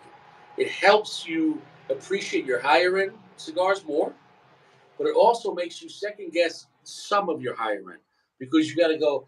It's a reset. Going, okay, not all the higher end cigars are as good as you thought when you're having a lot of great mid tier. Not all the mid tiers are as bad as you thought. So it's kind of like it's nice, It gives you a point of reference. right? It's kind of like if they're giving you this much for only this much price, is the other one twice as good? The answer is generally. Mhm. But if you want to enjoy something, enjoy something. But it's kind of if you get really good mid tier stuff, it takes away the luster of the higher end cigars, where you think you're just smoking the better cigar because it's costing more money. So even if it is better, you got to say, but how much better? And if you're being realistic, if you're not being realistic, you can say yes, absolutely. Just that's the better cigar. It's $20. It's $30. Sure, and I agree with you. It's the better cigar. When you start factoring in how much better, that's a question a lot of people don't want to ask. You know what I'm saying? No, so it is what it is. Yeah. If you just want to smoke, then smoke. But I try to put a lot of content. I don't just like to say, is a cigar good or bad? That's number one. I'm going to tell you, but then I talk about how good is it, who would like it, the price point, how it compares to the company, how it compares to itself within the different sizes, and then how it compares to other companies, and how does it compare to cheaper cigars, and how does it compare to more expensive cigars. Nobody else talks about that, and to me, I think these are valid points. You don't have to ponder these things, but I think it just makes you it's kind of like AK versus M16. The M16 is not as unreliable as you think, and the AK is not as inaccurate as you think. You know what I'm saying? Because everyone's like, the AK is reliable, but it's not accurate. And people say the M16 is very accurate, but it's not reliable. And somewhere in between is the truth. Yes, the AR is going to be more accurate, but at the same time, the AR is not as unreliable as you think, and the AK is not as inaccurate as you think either. So it's one's better in each category, but you're lying to yourself if you think both aren't dangerous. I mean, they both have their strong points, Yeah. but so Not to interrupt you, Richie, but Joshua, I'm going to need you to add some context to that last statement because, yeah, I think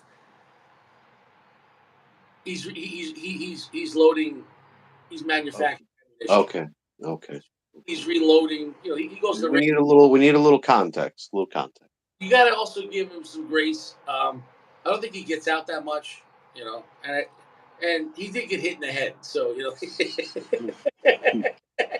I mean, I love Josh. I bust his balls. He's a funny guy, though. You know, We Glock, just need some context. dude. If I was stuck in the wilderness, I'd be like Glock, Glock, Glock, Glock, Glock. And he'd go, something right. I was just making some ammo for my Glock, for my Glock, for my Glock. And you're like, all right, yeah. But How's that Padron? You're getting to the end of that 64. Is that getting really strong on you? yeah, but I'm so used. Well, before I Right. You're used to it, right? that's the problem. I wanted to my before I smoked this, I almost wanted to pretend it's the first time I'm having it, and that's the only downside of a cigar you've had so many times and you love. It's hard to. It's kind of like when you live with a woman, you want to also remember like that first date. You know what I'm saying though, and it's hard to when you're so reliable, it's so predictable. It's hard to get surprised or you lose that element of wonder. So with Padron, there's really no wonder. It's exactly what you expect. So I think that's it's hard to be like with the 26 and 64. Now with the one I haven't tried yet, there's going to be a lot of wonder. I'm probably going to do that one on Sunday. Um, that's going to be really interesting because I never had that one. I'm very curious about this Padron now. If you've never heard of it prior to seeing it, Uh, I think I could say it. I'm pretty sure it's the Padron 96, the brand uh, new, the round one. and in Maduro. Is It it looks Family Reserve? 64 Family Reserve. Then it's either I think it's the 96, right? Did they make a 95? And I just had the 96 natural 95, Maduro. 95 is a short, fat Gordo. Okay, I, okay. Then it's probably the 96. I just smoked the natural and Maduro, both of them. yeah, what'd you Actually, think? I just had the Maduro 2 or 3 days ago. What'd you think? I thought it was amazing. In your opinion, because it looks strong just by looks, it looks stronger than like a 26 or a 64. Is it stronger?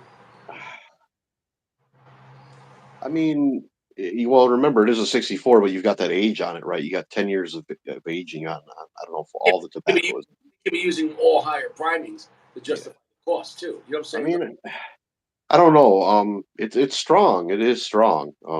To be honest, I don't know. I might have to smoke one like side by side, like to see like if how much different it is. Like I Well, don't know. that's why I also did this first, guys. I already bought this before I got his box, so I didn't know that was coming. But now that I saw that, I said, let me smoke the basic ones that I know as a good refreshing Yeah, ground, yeah. and go to that. So it's you know what I'm saying?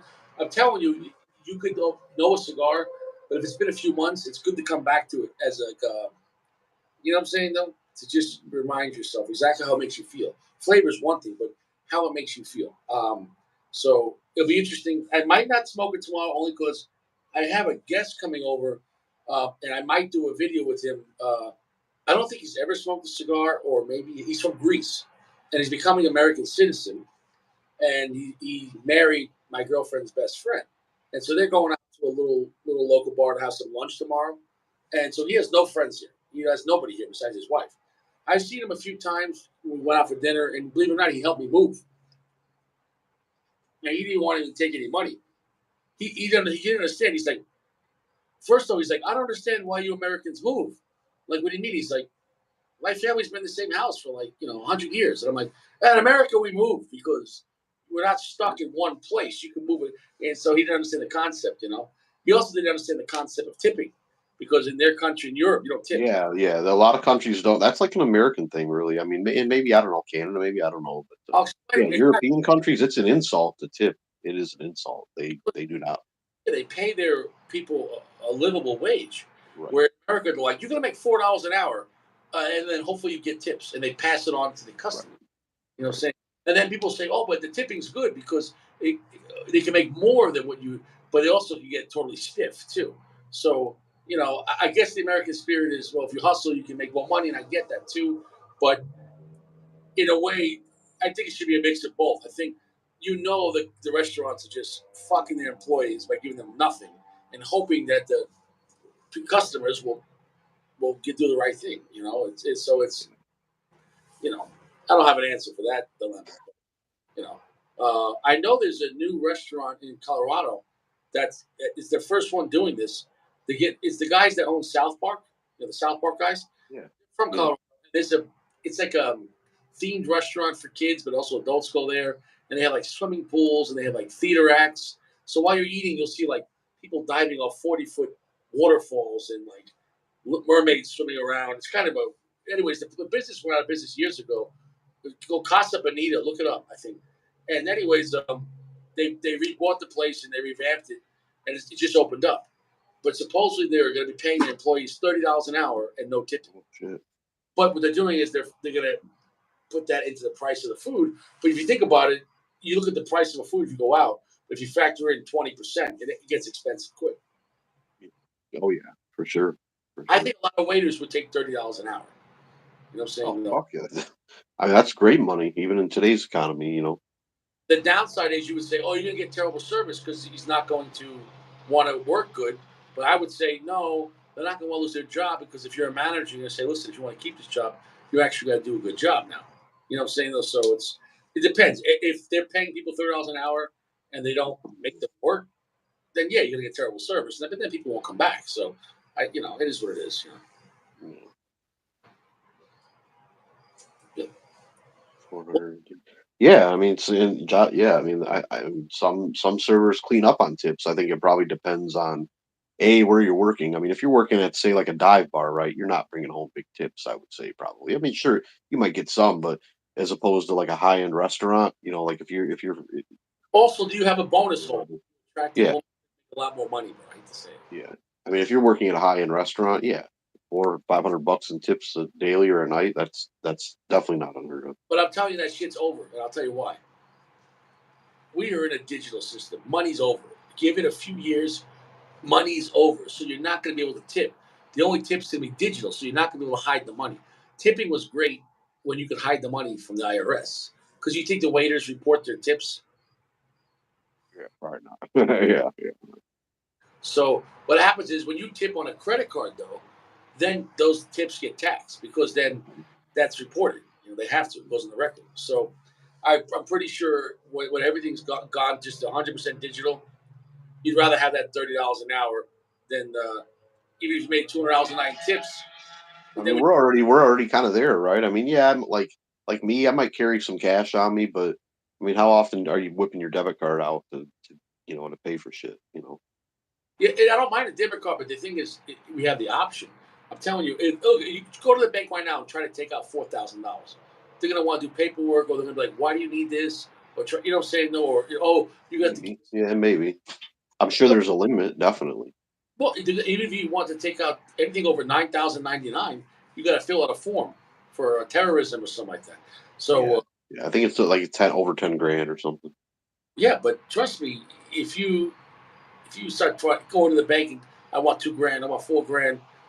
Oh yeah, I'm sure. Like, look, right. I mean, I'm sure if you showed up one day and said, "Hey, I need 5 grand," they're probably not going to bat too much of an eye. But if you show up the next day and say, "Hey, I need 5 grand," then yeah, they're They probably don't going to be okay. take the money out. They don't. I mean, they don't. They don't mind you transferring electronically because it stays in their system. You know, Hmm. because they want that money. It's called fractional lending. For every dollar they have in the bank, they could legally, from what I read last time, loan out $9 for every dollar. Fractional lending. So if people call the bank's bluff, they don't have your money. Right, right. Let's say you had $1 million in the bank. You're not showing up and saying, "I want to withdraw my money." You probably have to give them notice, and Oh, you could take some time. The thing is, if everybody wanted their money out, they don't have it. yeah.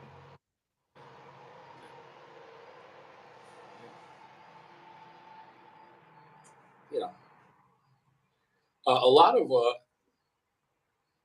diners in Long Island got in trouble for that because they had a lot of illegal immigrants working there, and they were holding their electronic tips.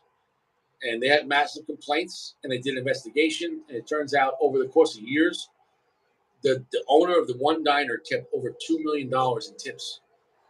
Oh shit. And he went to prison. Yeah, he should have. But how many? I mean, that how many guys are doing that? I mean, they get away with it. Right, right.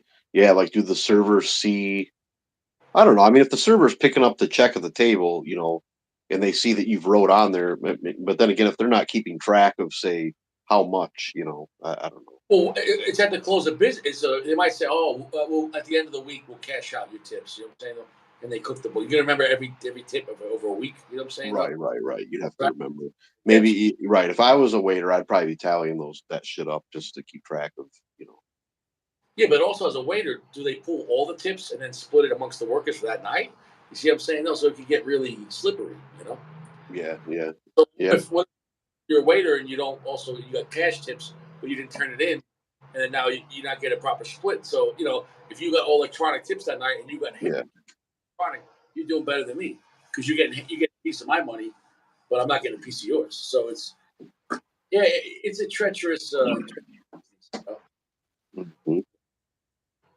It's treacherous. So did you see the? Dude. I'm gonna tell you right now. One of the most exciting new cigars, and this will be a luxury cigar. Did you see the picture of the new Lido Gomez? I did see you posted that. Now, is that different? Because I've heard you talk about that cigar, right? The Lido Gomez. Is that the same blend that they released before, or is this different? I can't say it's the same blend, but every time I believe it's a Dominican Pure, all from it. It's small batch, and it's not like Opus where it's made regular. Even though it's Opus, you can say small batch, but small production, but it's released Right. on a regular. Limited production. Right. Lido Gomez, this is I don't know if it's the eighth or ninth one, and he hasn't had a batch in 7 years. Oh, So, yeah. When is that coming out? Because I'm definitely curious to try. well, it just hit the PCA. You have the in Vegas, the PCA. Oh, okay. So it's probably going to be one of the things where like the store's got to buy so many boxes of LFD or something, and then they get that one or It's gonna something. happen though, man. We're gonna get screwed. It's gonna end up gouged on the internet. Somebody will buy it for 2 grand a box, and Yeah, you never know. Yeah, depending how it many are big. doesn't have the Opus prestige. But I'm gonna tell you right now, the Lido Gomez's are great, and I'll tell you what, they're stronger than Opus X. So it's a different Mhm. party because it's LFD, but it has that golden wrapper like Opus X. So I've had I think 4 different of the Lido Gomez's, and they were so good. It was so good, man. Because it used to be a shop in Long Island that it used to be great, but then they kind of just went to shit, and they lost a lot of that credit. They couldn't get a lot of new cigars. So they just were selling what they had. And what happened was they started looking at their stock. They had stock hidden in the back for years that they didn't put out. And guess what? There was a crate full of all different kinds of Lido Gomez's that they never sold. And the guy was just giving to me at clearance pricing. So one summer, I was smoking. This is like 2000, like 2020. My girlfriend moved back here, and I was still in New York before I moved back to Colorado. Dude, that summer I was getting it for like $7, $8 at clearance pricing because I didn't even know what it was. Like, what's an LG? Like, oh, it's LFD. I'm like, I never even saw these cigars. Never heard of them. Dude, that summer I smoked all those little Gomez's for nothing. And they were sitting there for years. Like just they Were they strong? Were they strong? strong but like beautiful. Like those are the best LFDs, Little Gomez. Now we'll see how the new one is. The last one I had was this one. Well, that was the last ones, but those ones were older than his last release. Because his last release, they were big. They were like a 6x54 or 7x54. It was a big cigar. I think it was the Little Gomez 7, and the wrapper looked like tiger stripes, like really cool, looked like a spotted wrapper, but like really good looking. Like it had streaks in it. Like and like almost like marbling. And that was like 20 something dollars 7 years ago. It was expensive.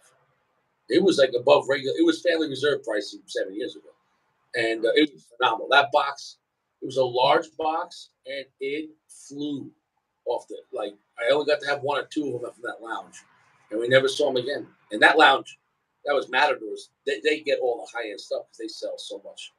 Um, so that's all you gotta know. It's very small batch, and Yeah, that's the problem. I'll definitely look for them. One of the shops that I go to, I think the most, they're a little higher ends, and like you said, they can go through a lot of fucking volume. So I'm sure that they'll probably get them. I'm sure you'll see them online too, maybe. Well, it depends though. See, I don't know if it's a PCA release, they might not be online. They might only, give so many boxes to each shop or manufacturer, Well, each I retailer. to 10,000.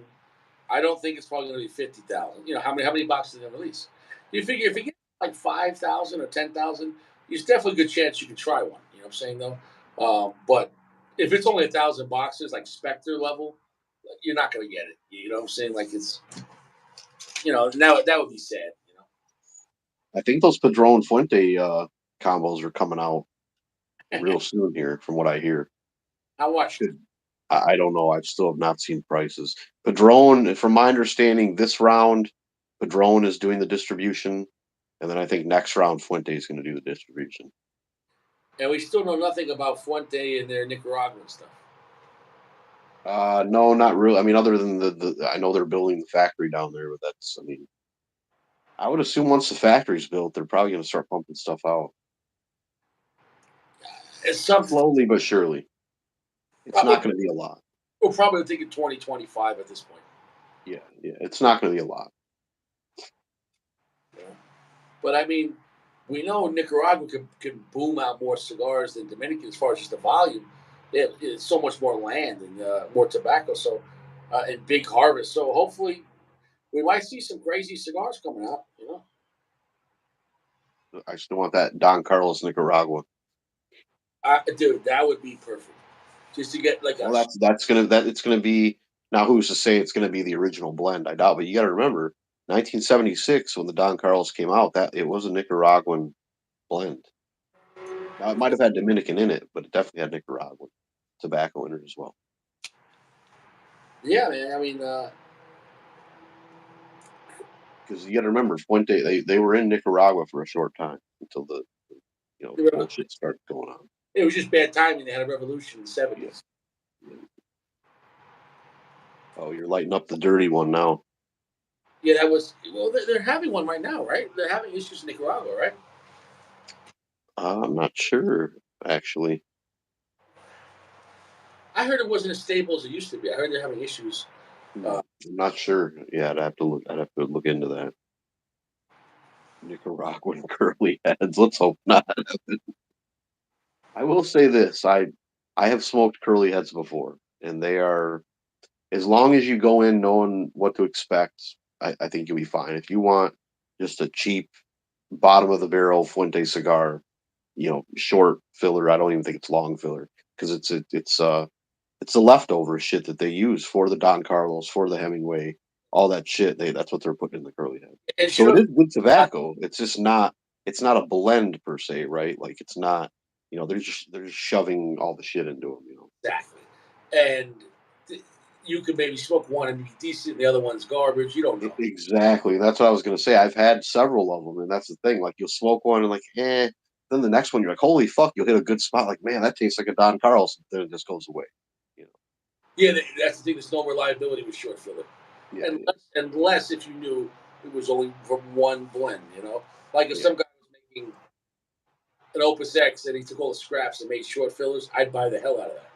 You know, I mean, I wouldn't pay a lot of money, but you know, I mean, that would be interesting. Like I said, I mean, hey, if you like curly heads, God bless.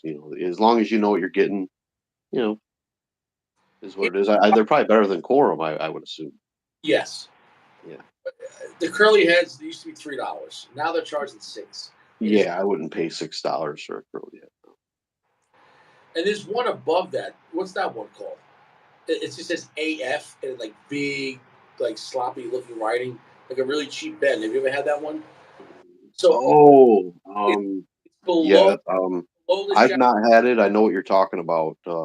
Shit, It's I not that. can't think of the name, but yeah, it's just. I think it's just like AF. It's just a very simple. It's basically like the next step up from the curly head, maybe like below like the 858s, shit like that. The Oh, it's Chateau. definitely Chateau. So, but and I'm not even crazy about Chateau. So for me, and Yeah, I I think mean, that's their mid tier. They get Fuente's got a shit ton of mid tier brands. I mean, shit ton. I don't fuck with them. I know some people like them. For me, when I look at them, the problem I have with mid tier Fuentes, I'll tell you this is the problem. I'd rather smoke my father. Like Yeah, for yeah, yeah. I mean, yeah, if you're looking at price point, yeah. no, but I mean for the same price point. Like if you Yeah. look at $9, $10 Fuentes, full size, like a Chateau Maduro or Chateau Connecticut or Sungrown, I will take my father or an LFD like Lajero over that. I start messing with Fuente from Hemingway up, and I can't stress that enough. I mean, if you Well, can time with the Queen Bee and you like the mid tier stuff, then God bless. For me, look at it this way though. You might. I mean, I'm sure you got a lot of guys that don't. They don't venture into like the My Father realm, right? Like maybe that's too strong for 'em. Maybe they love Fuente, like, and in that case, that's the mid tiers are perfect if they don't want to spend the money on say an Opus or an Anejo or even a Hemingway. The Hemingways are not really that expensive though. I think yeah, I agree with what you're saying. I mean, if I don't smoke a lot of like mid tier Fuentes, I do have some 858s, and I will say if you just want a good yard cigar, maybe you're cutting the grass or something, like an 858's perfect. I think the only mid tier cheaper Fuente I will fuck with is the Cuban Corona Maduro. I don't mind I that one. think I think you'd like the 858s too if you've never had them. I They're can't. like a they're like a they're like a they're like a fat not a fat crow. They're like a big crow. I'd have to try it. Yeah. You know.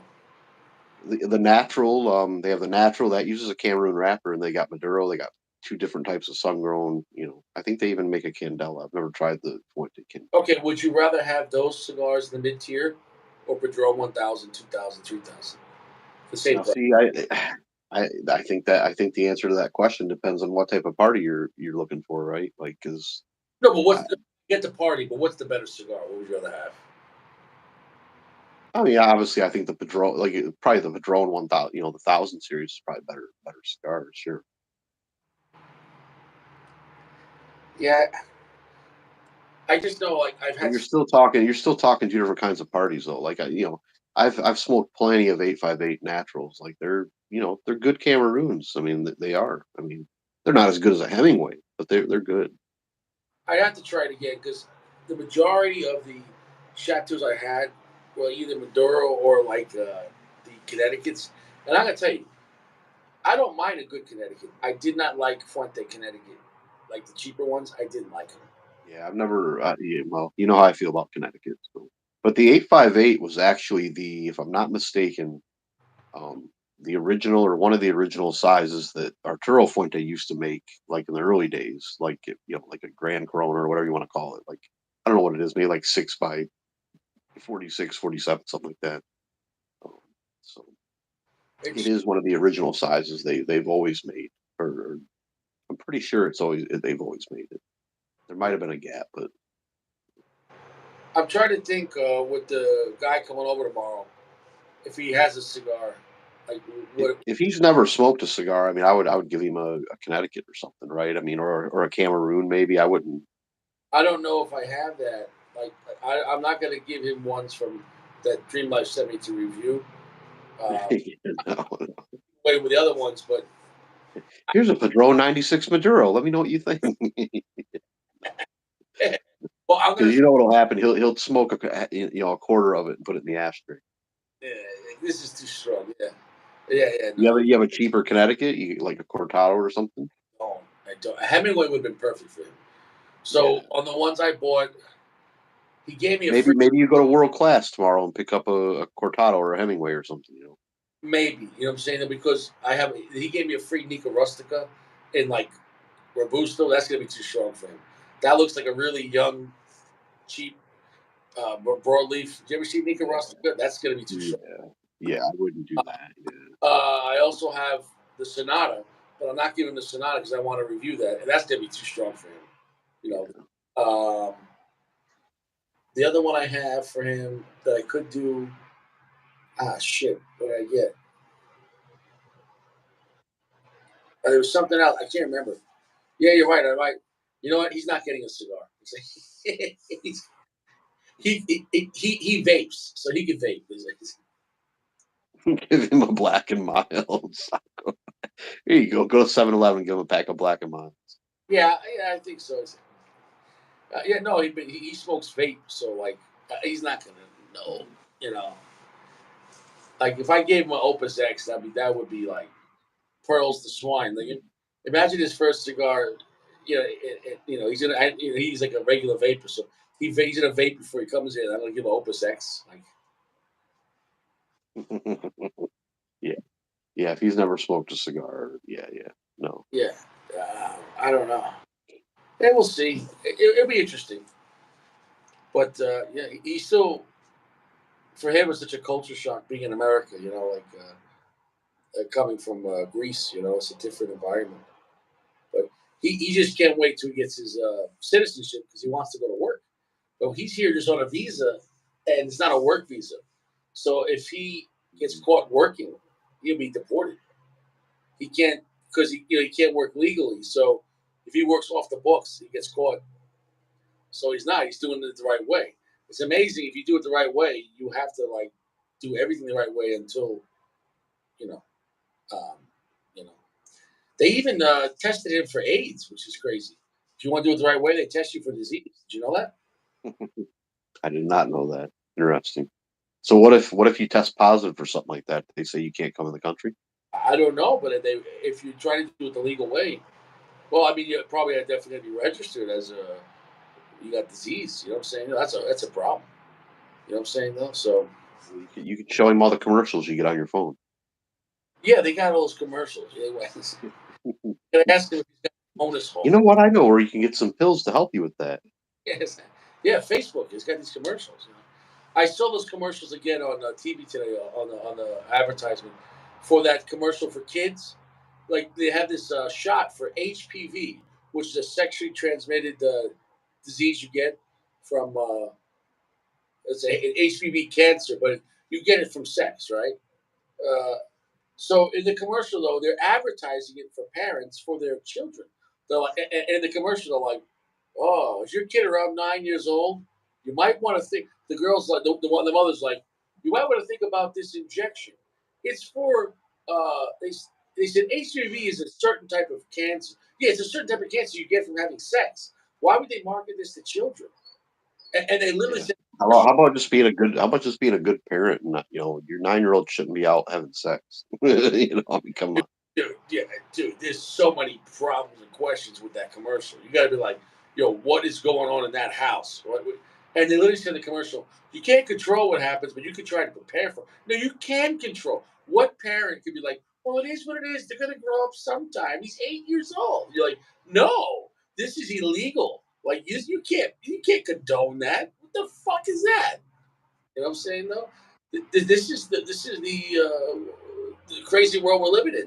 I mean, this is a commercial for kids. When I was a kid, the commercials were for Flintstones vitamins. Can you strong grow? Remember Flintstones vitamins? Yeah. Oh yeah, I took plenty of them. But yeah, my daughter's 16, and I tell you what, there's no way in hell she's up in a room with a boy, closed door. No, no. No, no, no. But there's a big difference from like even like 6, 9 years old. You're like, go do your homework, go take a bath, and go play games, and you're going to sleep. Yeah, that's it. you're not having a boy.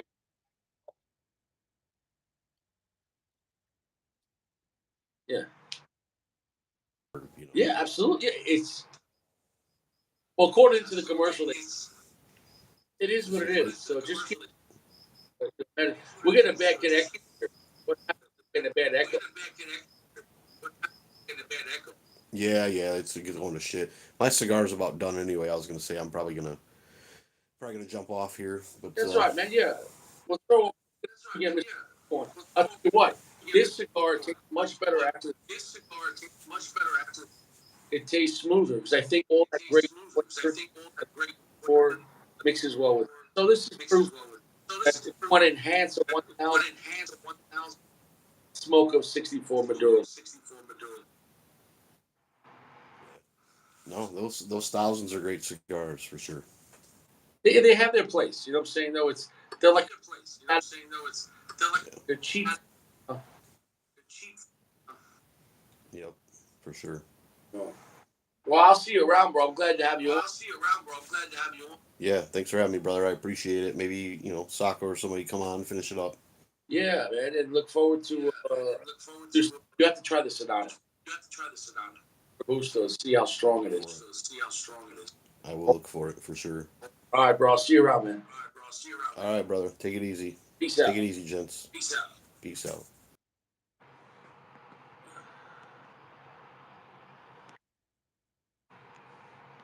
Da, da, da, da.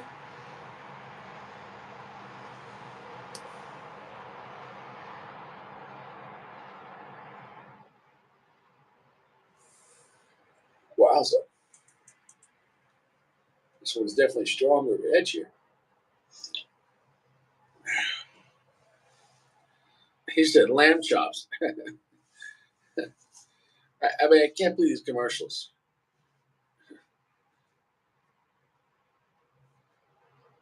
Sodom and Gomorrah is what it is. I am a non-bonus hole identifying cat.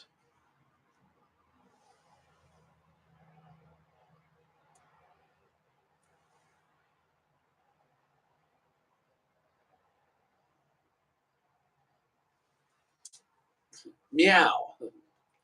Meow. Meow. Meow. Can cats like Glock? Glock. Meow. Is what it is. Can we get Sacco on? Sacco party of three. Sacco. Well, we have a spill aisle 12. Sacco. Sacco party of three. Sacco. Sacco party of three. Sacco.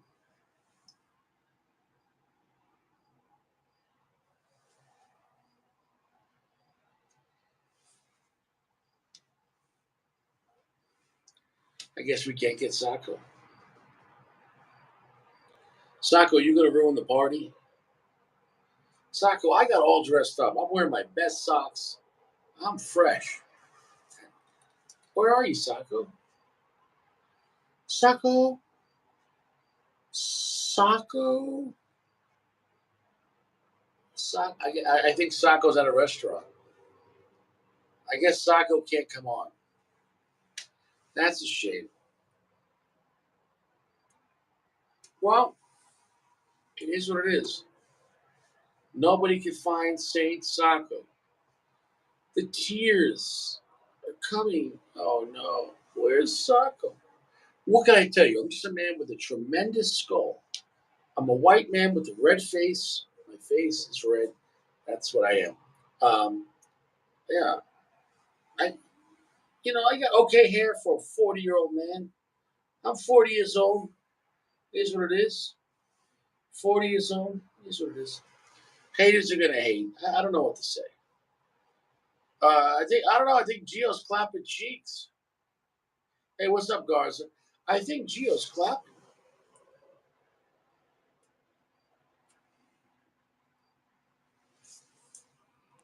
I can tell you this: we're not gonna see Sacco tonight. There's no way Sacco's. Oh, Sacco's coming. Richie, Hey, what's up, brother? where are you? Huh? What are you doing? I'm packing. Where are you going? I'm gonna go to range Oh, you're going to the range tomorrow. Nice. tomorrow. Yeah, What are you going to everything? everything. I want to take everything. Yeah, yeah, boy, you're gonna have a good time. Yeah, man. So, Yeah, yeah. Are you bringing the but SIG? hey, it's nice when you get the time. Wow, all of a sudden, as soon as you came on, the rain came heavy. It's pouring out. Really, I mean, like hard. thunderstorms again? I think it's actually hail. Oh shit, Richie. So you have a like underground garage or your Not, car is outside? not this place. I hope my car is gonna be okay. Oh, yeah, cause that hail can be pretty damaging, man. Yeah, I know. How is that Padron going? It's good. The Padron 3000, any of the 1000 series, it's the cheaper Padron. But after the 64 Maduro, this tastes much better. You know what I'm saying though? So I coated it's similar. Say again? Every series have different size, or they go there's the size Yeah, name like yeah. The 1,000, number. 2,000, 3,000. So the bigger the number, the bigger the cigar. It's, Oh, so the blend is the same. well, there's natural Maduro in each one. Okay, yeah, It's okay. Yeah, I thought everyone have a line of sizes, very but simple. So in every size, there's a natural Maduro. One got it. smallest, the biggest.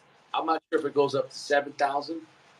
I know it goes at least to 4, 5. I'm not sure if it does 6 or 7. Maybe it does.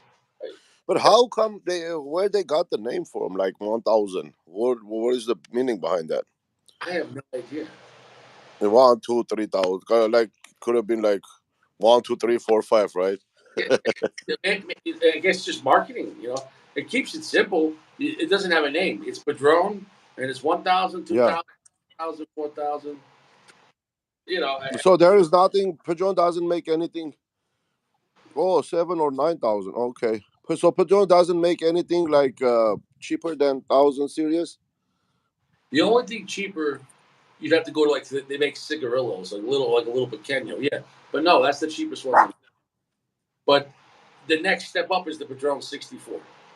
So there's Right. nothing, in my opinion, they're missing out. They had the cheaper ones, which are they're an entry level mid tier cigar, but they're not bad. They're definitely edgy because they're younger tobacco. But then they go right to 64. If they should put something in between, like you know what I'm saying though, like less than 64 price, but better than 1,000. But maybe Right. Right. they don't want to do that. I think they could, but Yeah, they could, but maybe I mean, they sell their cigars anyway. So yeah, the thing about Padron, I feel like it's the kind of brand it's already done. Meaning whatever's there, it's like clockwork. They're not going to mess it up. It's not like other brands. Like we need to make 2 new blends this year.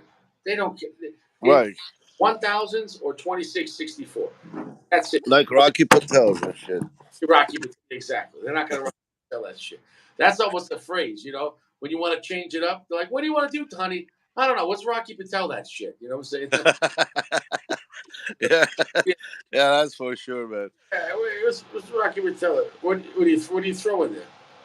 That's my dog. Oh, He likes to play there. Shelby, what you got there, boy? What you got there? He got his rawhide. he looks like he's smoking a cigar. Yeah, he's smoking what you call it, Connecticut. Yeah, Rocky Patel. Arabe. Oh, he said the big have a 9,000. It's a 9 by Yeah, 50. 9,000. Yeah, he was saying 7 to 9,000. No, but they have 9 by 50. That's tremendous. That is tremendous. That's a super church. Richie, did you smoke that new Cohiba M 7 by 50? The small, yeah, yeah. I had this. Well, no, no, no, no. That's the third one. I haven't had that one. That's the third one. No, I had Oh, okay. the second one. Dude, yeah, I can buy no more cigars, man. I gotta smoke what I have. Yeah, it is what it. Dude, you have so many cigars, man. I have so many cigars, bro. I mean, all of you can come and spend the 10 days here and smoke 3 cigars a day, and I'll still have like lifetime worth of cigars. Yeah, yeah, it is what it is. Yeah, Jeremy, I know Jeremy got. Yeah, I know you got one, but yeah, I haven't smoked it yet. Uh, Sacco, I Yeah, can't. I know. Sacco, the end is here. Smoke your best shit. Son of a Yep, gun. yep, yep. Son of a gun. Well, I'm gonna send you more cigars. I have a lot of Cameroons and shit prepared, but I'm gonna send them when they're ready. Well, I'm gonna definitely dry them out. I'm gonna dry them out. Yeah, yeah. Well, I mean, they're anytime. How's the rice cigars? How's the Dude, no good, no good. I got the right of the rice what happened? because it was sucking moisture from outside and But making cigars even more moist. really? Yeah, yeah. Look, if uh, okay, let's say your outside temperature is like Oh, I'm gonna light one no, of I these get up. it. So the rice is not gonna work in an environment because it's too moist. Exactly. Yeah, yeah. See, that's a factor. Because the outside is already too moist, so it's just for sucking moisture So from outside, and it would work for me, but not for you. yeah, exactly. If at least you have to put somewhere dry for the rice to do its job. What if you put it in Ziploc bag? You're not, It's going down, bro. The temperature going hot, and then the now it's normal. I think it's winter time is a little bit tough. No, now I'm getting a good reading on my like humidor too. but nobody cares. So it is what it is. Mm-mm. Yeah, my daily spokes humidor. I don't have any bovida in there, and it's like keeping like 67 steady. Yeah, it makes sense. Yeah. So did you see that new cig I got this week? The 2340. Remember the picture I put in the private thing? Yeah, yeah, yeah. So that one was made in like the either late '90s or early 2000. But that was the first polymer sig, and that was like one of the first 40 caliber sigs. And believe it or not, that one was made in Switzerland. So it's interesting because most of the SIGs back then were going to be German or German bottom and then American upper. And now everything in SIG Sauer is American, right? Right. This was actually somehow it was a small batch of them were made in Switzerland, and somehow it ended up over here because really they don't make that many Swiss SIGs, and they don't really. Does it say Swiss on it? Swiss made? Yeah, it says Okay. made in Switzerland. Well, because Sig is a Swiss company, but Sauer is a German company, and because of the export laws, Switzerland basically wanted to have the German name on it. So they basically Switzerland is a neutral country, so they didn't want if these weapons end up people in a war, they didn't want Swiss weapons. You know what I'm saying? They want to be neutral. You know what I'm saying, though. Yeah, yeah. You know? Well, So and then, the export import is lot of headache because of all the taxes and shit. well that too, but also like just that's why Sig Sauer you had the German manufacturing so they could put the German name on it for export. So it's very. I have never seen a Swiss Sig in my life. Dude, I found it at a pawn shop and I got it for nothing. $275. That's bro. That's like lower than mid tier there. That's Bro, lower than Gluck. I was looking at it and it said made in Switzerland, and I was like, it said for like 350, which is already stupid price. And I was like, yeah, but it's 40. Nobody wants 40. I was like, you take 275. He's like, done. And I was like, That's not the X though, right? what? X, it's not the X Legion. No, no, no. This is No. made in the '90s. It's so old. You know what I'm saying? No, Yeah, they didn't even have that. This is, dude. This is the original one, and dude, it's flawless. Like the fit and finish. So like it is what it is. It was just good timing. Nobody cares, and it's like so they still make that gun now in America, but it's called the SP 2022. It's the same gun, except the new one has some different features, but the same magazine, same parts. So if I want more magazines, I can get them no problem. how many that holds 40 in the mag? A 40, it's not a, it's 12. It's not a, that's maximum. You could get 15 rounders that extend out the bottom. Well, I never was like into 40 like period. Well, here's I the don't. thing. For California, you can't carry, and you're just going to the range. So 9 is Yeah. cheap, and I get that. But here's the thing, and I have no problem with 9 millimeter for carry. But when you carry 9 millimeter, you really want to use good ammo, like hot 9 millimeter ammo. But even then, I'll tell you this because I know the ballistics. You know ballistics too. A hot 9 millimeter is still weaker than like a regular 40. And if you get like hot 40 is a lot of hot 40 is hotter than 45. So, but a hot 45 can be hotter than hot. As far as the power, you know what I'm saying? No, Right. like the 40 I have it is 550 pounds of energy. That a hot 9 millimeter is 400 pounds of energy. So that's a big difference, man. That's a big difference. If you're talking about just ballistics, So Yeah. a lot of people don't like the 40 because it's too much recoil or what. The problem with 40 is this. I will say one problem.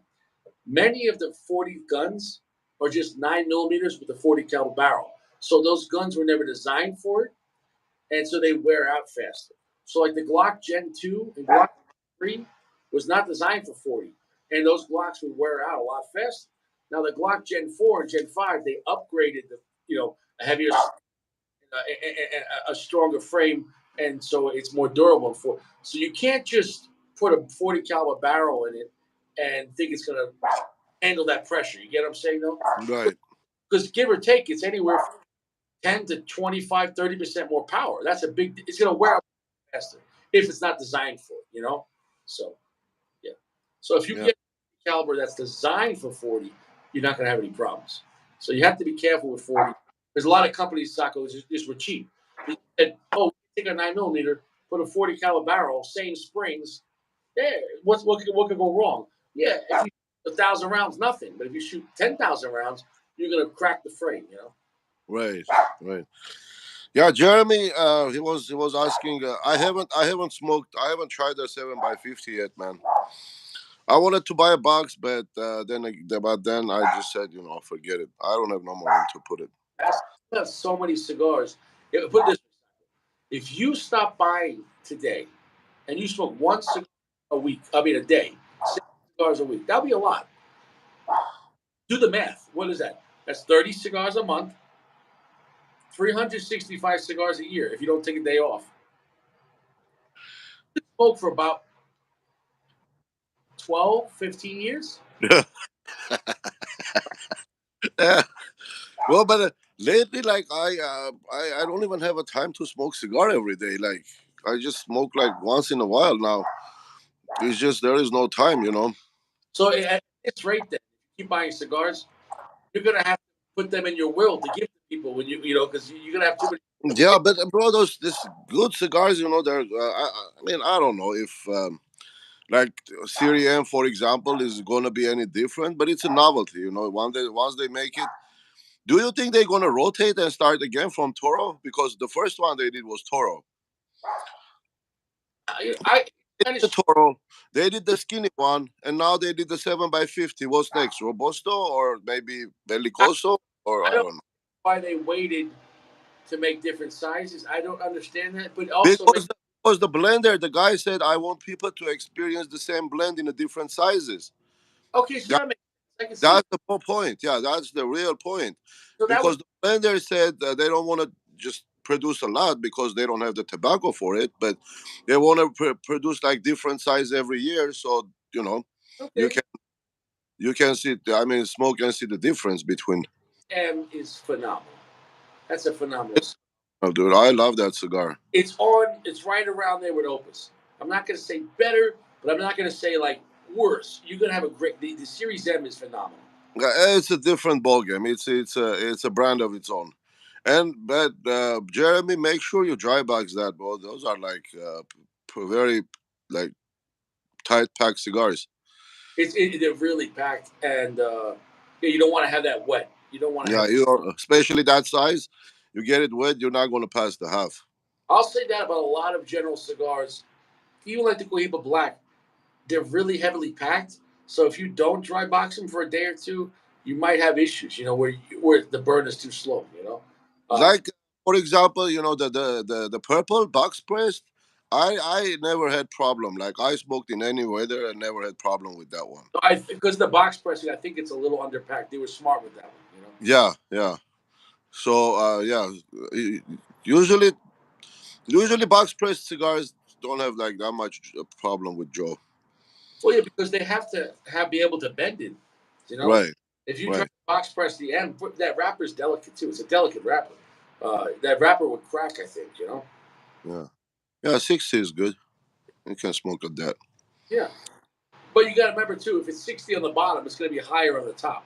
I understand. Yep, yep. Exactly. So If you don't cut it, if you leave it closed, then it's gonna be, yeah, yeah. yeah, I don't know where Geo is. Just but the best way I realize, just take it in your hands, and you if you feel it's too heavy for its size, that means it's wet. Right. You got If the because on the end it's tobacco, bro. When the tobacco dries, yeah it has very little weight. yeah, well, if the band doesn't move, right? If the band is Right. really Yeah, tight, that's the first thing, and then sometimes maybe the band moves a little bit, but cigar is still heavy for its size in your hands. Then it's moist. yeah, no. My rule of thumb, even just one day in a dry box, it's going to be help. It's going to help it out. I think one Yeah, to three is maximum. If you go to seven, it might be too much. You might dry it out. You know. yeah. You dry it out, and it's not going to taste the same. So I think you smoke Padron underwater though. I think Padrones, you know, right? Because Padrones you could smoke anywhere. It does. You can smoke, bro. I guess it's amazing how they make that cigar. Really though, it's yeah. I mean, I never had a Padron like problem with burn or what burn issue or whatever. No matter what is it, like I never dry boxed the Padron either. So Nah, you don't really need to. I did yeah, leave you don't need to. one night though because both Padrones were a little wet, and in one day for both of them, they spoke perfect. It would have probably spoke fine yesterday, but I wanted to review that punch. That punch yesterday was a good cigar, the Grand Puro. That's a Uh huh. that's like Opus X, but a cheaper cigar. It's a Dominican Puro. It's not a piece of shit. It's actually really good. But I mean, I like punch. I have not. I mean, but yeah, I haven't smoked any lately. you have too much shit. I have too much shit, dude.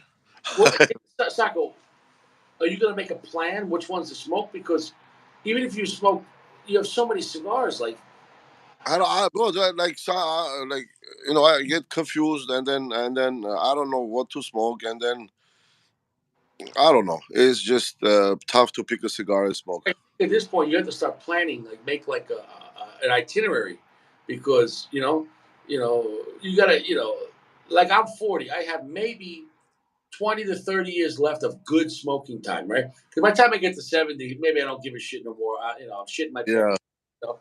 So if yeah, you, Jared. Okay, let me tell you how I do it yeah, there's it. to make it easy. Otherwise, yeah, I don't know what to smoke. So I have the thing here, right? So I open it, and I don't know what's what, and then I pull it up a little bit, and then just pick a cigar right there without looking at the bands. Just that much maybe, and pick a cigar from there. So you don't So look at the other bays you can't see them, but the others you can. So I just pick one and smoke. That's it. Here's the problem, Sacco. You asked where Geo is. Geo just called me on the phone, and then now Geo froze on my screen. He's an asshole. My screen is frozen because Geo called me. Oh, all right now. Yeah, he Oh, he, he ruined it. he put you in a 300 club. Oh, That Gio, son of a bitch, dude. I'm gonna he get him back. knew he did it on purpose, dude. He ruined the show. He ruined it.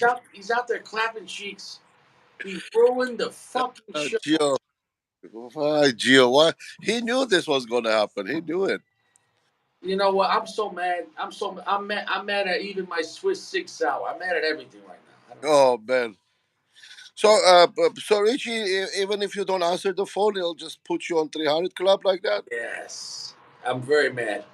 Oh, now you need two phones, bro. Hey, listen, Sacco. I'm mid tier. Okay, I'm a mid tier guy. What do you want me to tell you? I can't. Dude. I can't afford that. I mean, things are doing good though. I can't complain. You know, life is good. My rent, we like this apartment much better. I like the gym here better. Um, we like the place better. It's more quiet. I don't have people walking behind. Oh, you can't even see me. But I don't have people walking behind me. You know, the old place, everyone was walking their dog behind me. I didn't like that. You know, Yeah, so so this is nicer.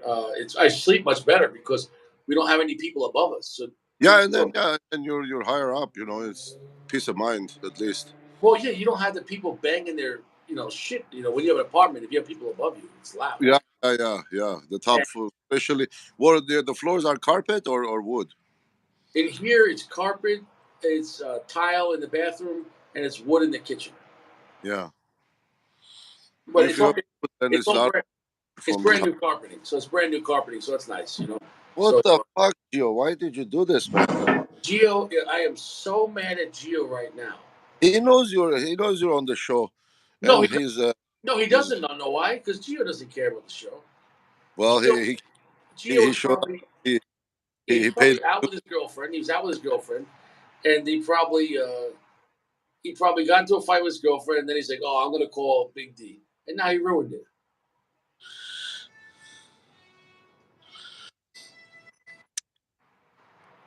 He ruined it. Yeah, yeah, he ruined it.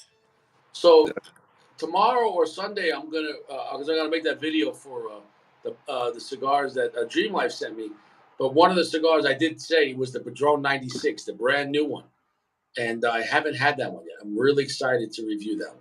So that 96, does that come in It's a like tube? no, it's like it looks like a Toro. Which one was in the tube? The new one, the round one. That was the 90. That was 6 years ago. No, no, no. There was another one, bro. The 90, Hold on. the 90. It's no 90 are the small ones. No, 90's not that small. It's a full size. Hold on, let me look at it. Yeah, go check the library. Go check the library. I don't know if Dream Life saw the Opus 22 Flex. Oh, this is 90. Oh, Robusto 90. Well, why don't you listen to Richie? Richie.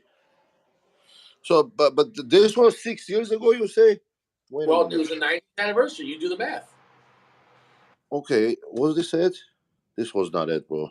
So that's at that point, the father was 90 years old. So that came out when? That probably came out in 2016. This is the 90. Uh, what is this? Oh, the other ones were 50. What is this? This is 44. No, I'm Sacco, confused, man. You gotta get your life together, man. You got too many cigars. I'm confused here. Sacco's confused. Sacco, Sacco, do you even know what you have in your house? I don't know, bro. I think, yeah, I guess I don't know what I have. Uh, yeah. Anyway, so that was the 90, I guess. Then, Sacco, I think you need me to come over to help you organize your cigars. yeah, you guys all need to come over here. Oh, Sacco, I'm gonna smoke some good shit. That was the under couch flex. Yes. uh, Yeah. So, and going back to like the 40 caliber, I don't understand why. Hey, I get if you just want to go to the range and shoot cheap, then yeah, 9 millimeter is fine. But if you're talking about protection, right? Everyone, the 40 does everything the 9 does better. It's bigger, it's heavier. And okay, for example, let's say you have a 9 millimeter at 147 grain. That's like the biggest it goes, right? 147 grain in weight, you know. Well, in 40, if you go to 155, that's a lighter caliber.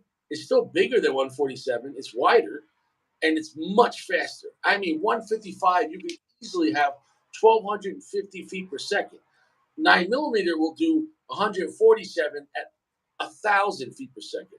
So you do the math. The 40 is heavier and bigger, but 250 feet per second faster. Which one's going to have more power and cause more damage? I mean, Yeah. there's no comparison. But people go, the 40's weak because they say it's weaker than the 10 millimeter. Yeah, it's weaker than 10 millimeter, but 40's still more powerful than 9 millimeter. But then they'll say, But how long is it going to take you to get back to the target after first shot? okay, well, you're talking about for speed competition, Sacco. If someone's trying to kill you and they're right there, it has to be lawful, right? It's going to be close. You know, you might only have time for 1 or 2 shots because you have to stop the threat. And the 40 is going to do a lot better than 9 millimeter. I promise you that. It's bigger Yeah. and faster. So if you aim right. Sacco, I mean, if you can't hit, I mean, come on, you know what I'm saying? You know, people say, listen, get some balls. I don't understand. 40 caliber is not a snappy round. It has a little more recoil than 9 millimeter, but it's not. I mean, my God, have you ever shot a 37 Magnum or 44 Magnum? Give me a break. I mean, it's not that much recoil. I mean, it's people just being a pussy. It's too much recoil. Hey, come on, come on, come on. Do the ballistics. So I love 9 millimeter, but if you're saying if I'm carrying a gun legally, and what would I rather have? I'll take 40 over 9 millimeter every day. Because you go, well, you can hold 17 rounds in 9 millimeter. If some guy's attacking you with a knife, you only have a chance of 1 or 2 shots. I'll take the 40. It's bigger, it's powerful. It hits Yeah. much harder. Well, yeah, obviously, but It hits much harder. No, Josh, no background check, bro. You can go to the range. The range doesn't care. Well, Jason, there's so many. Jason, I said punch for his collection. I have punch Cubans, but I gotta get me like the punch golden era, dude. The store sucks here, man. They don't get the new shit. They just like when I go, they try to push like overpriced gouging shit on me. Taco, you need to get some more Rocky Patel. Yeah, cortado. California joke. Sorry. Yeah, Yeah. you got to get Rocky. Did you see the new Rocky Patel Conviction? They're trying to do a Spectre. Did you see this? Yeah, that new Rocky Patel. But there is something like about Rocky Patel that pretty much like all of his cigars have inside them, like this distinctive taste. Yeah, it's Like called garbage. It's garbage. garbage, or maybe that's what it is. It's garbage. No, I'm not saying. Okay, I'll be fair. Rocky Patels have good construction. Rocky Patels have Yeah, good draw. yeah. That one. I mean, And I'll say this: Rocky Patel uses good tobacco, but here's the problem: his blending, what he chooses to mix together, I don't like. I don't think he's a good blender. I'm sorry. maybe he's just too philosophical about it or something. He gets like the say sixth priming from Condegas, second priming from Halaba. I don't know option. Yeah, but why But I does have a few good blends there. Like 1990 vintage. I like that. I like the decade. yeah, I used to smoke him a I liked lot. the decade when it first came out, but over the years, when I used to get the decade on the internet, it changed. When you got the internet on CBIT, it didn't taste the same. You know, It, I the, haven't smoked it. I haven't smoked those for a long time, the bro. quality went down. I'm telling you. Oh, the decade when it first came out was solid, and then Yeah, you get it on CBIT, like you can get it for nothing. Like when you get the red dot, it still tastes the same on CBIT. On the decade, no, it was it changed. It's not it doesn't taste as good. So I'm not but even minus the decade, all of his blends they're not terrible, but it's like they're not cheap and it's not worth the money. You know what I'm saying though? They Rocky Patel smokes Marlboro. they taste dirty. They taste dirty. Yeah, some of his cigars like taste dirty. Yeah, I agree with that one. But I'm still confused. I thought I had okay. So wait a minute. This is the 90.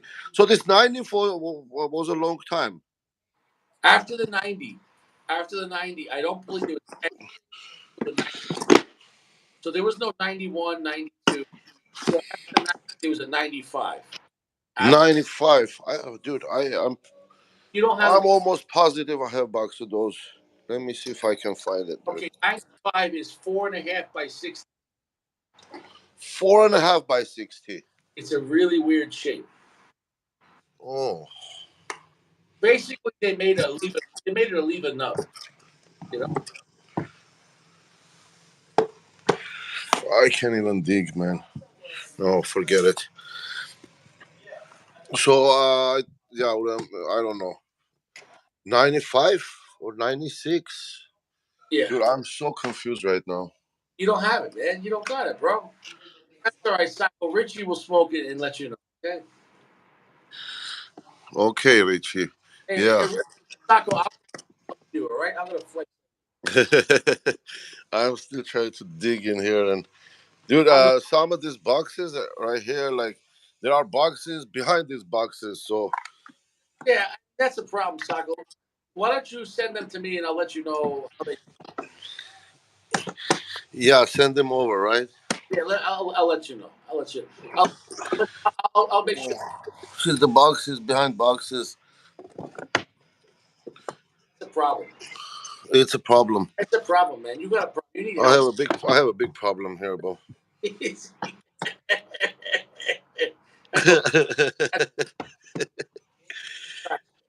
Well, anyway, maybe I gotta look for it later. Yeah, that's too much. Too many cigars. Too many cigars. Yeah. Yeah. Yeah. Anyway, I think I don't know. I thought it was the new one. I thought I had the 95. Yeah, but unless you're gonna live to 200 years old, you gotta start smoking all those shit. Huh? Unless Yeah, that's why. That's why I just wanna like stop buying them, dude. They're too much. And then you you know, and then they keep come up with the new stuff all the time. gotta do the math, Sacco, right? Let's just say you have 30 more years of smoking, right? 30. Let's say you live to your 80s. You still couldn't smoke all those cigars, I think. Yeah, including the ones that I made. I don't Oh, think so. oh, yeah. Because if you're smoking 2 cigars a week, you're never gonna finish them.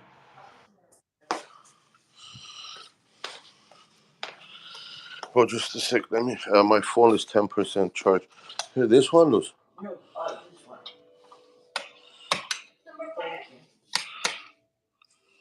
Okay. Let me see if I can put this charger on.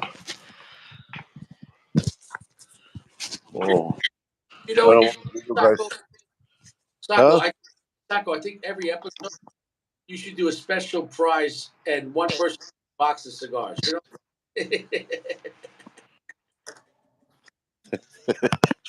Well, this is weird. I don't see. I feel like I'm on the phone instead of Yeah. a live. Let me see if I can turn this on. That's because Gio ruined the show. Chio, yeah, I don't know why he did that, man. Okay, very good. He, Yeah, I got the 95. He's just somewhere in the back, man. Somewhere that I can find it. yeah, we Yeah, I all. definitely got it. I got it. Well, yeah, Dream Life. I think we got it at the same time or something. Did you Maybe a week apart. The 95. did you get it natural Maduro? I don't remember, bro. I gotta find it first. Dude, I have like cigars everywhere. Bro, that's a problem. You don't even know if you have a box of. That's a lot of cigars. Yeah. Dude, I mean, it's like some cigars. When box is 10, then it's easier to smoke and get a new box. But you get 20, 25, like they used to be, and then you get stuck with it. Yeah. I, Okay, but let's say, do you think like whatever new they coming up is it better than Opus or Liga or it's whatever? not about better. It's about a new experience. It's kind of like women, right? Let's just say you're a 30-year-old guy and you have a girlfriend or a wife. You already have what you need, right? But Right. that one I didn't try, and that's what happens. You know what I'm saying? Though, Okay. you know, it's Like I really really really want to get that Cohiba M because that's a limited shit. But again, well, you could buy a single online. You know, yeah, I might have to do that. yeah. Buy two of them or something like that. Um, Dude, the M is a great cigar, man. I remember when I smoked it and I said it was box worthy and it was godlike. I remember that was when you first were new to the show. The first time you said stop what you're doing and order you a box. So I stopped the video. I ordered me a box. Yeah, Jeremy, I think I need to shop some cigars from Neptune. I want to get the Golden Era too. See what is it about. Well, Sacco, did you ever think about selling your collection to make room, or no? You don't want to sell. No, I can't sell it, man. I have a hoarder mentality, dude. Once I buy something, I don't sell it. Like with guns or with fishing gear or whatever, like. Well, that's different because with guns in California, you could trade at the store, but it's a lot more paperwork than whatever. Yeah, but yeah, I mean, no, I never thought of selling them. Dude, some cigars took me so long to get them, but and then now that I'm thinking, it's like it was foolish, but But Sacco, like you and me out here, I have the state license for the concealed carry, but is issued by my first address. It's a different county, and now I moved again, and I'm in a different county.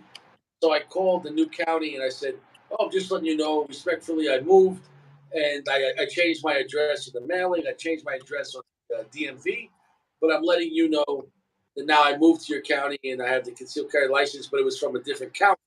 And I'm just letting you know." And know what they said? "Oh, thanks for letting us know." That was it.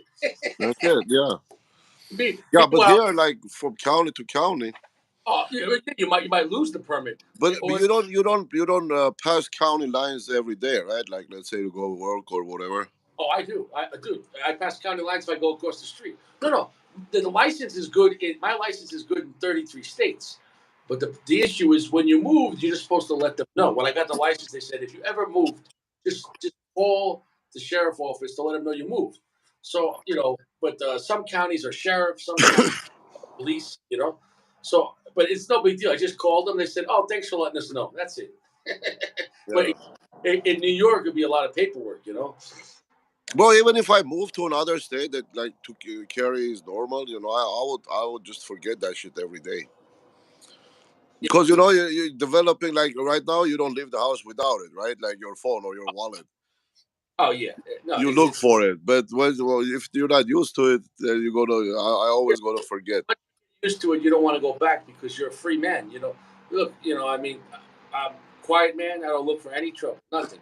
But I'm not going to get robbed, and no, I'm not going to get killed if some crazy person wants to rob me or try to kill me. That's not going to happen. But short of Right. that, no, I don't look for any trouble. I just go to work, come home, and when I go Well, out, like I don't even go in that type of places. Like to go to my office, I don't even take like, I go like neighborhood roads. I don't even take the major road. yeah, So, and I mean, that's usually in the area that I am, is pretty safe. So, and I get that, but it just begs the question: in America you have these rights, but in California they try to tell you, well, you do, but you have to get the paperwork. It's bull, yeah. it's bullshit. You know what I'm saying? They're limiting your freedom. Yeah. So it is what it is.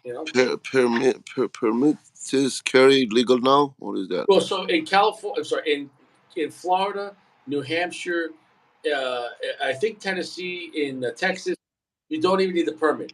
It's concealed carry, no license. That's the Constitution. Now that's what you need. Yeah, that I understand.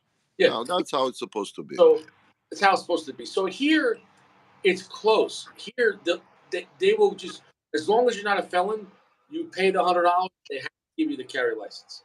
So, but unfortunately, you still have to pay the $100. So it's not, that's not legal. They shouldn't have.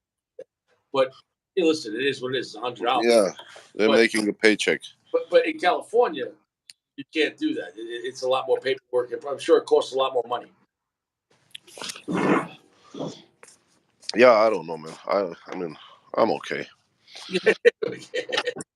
Yeah, it's just extra weight. I already carry so much with me every time. You have your keys, you have your wallet, you have your cigarette always. Like all Uh, this stuff I have to carry with me all the and time. you got the 6 hour. Yes. And then yeah, you got the 6 hour. I don't live home without it. Yeah, It is what it is. yeah. In Alaska, people walk around like right there. Yeah, open carry. The open carry, yeah. Yeah, open carry. You don't need a license. Now I can open carry here, but in some, like in the city and in Boulder, there's no open carry, so you can still conceal carry, but then you need the license. Right. But So, I mean, concealed carry and open carry.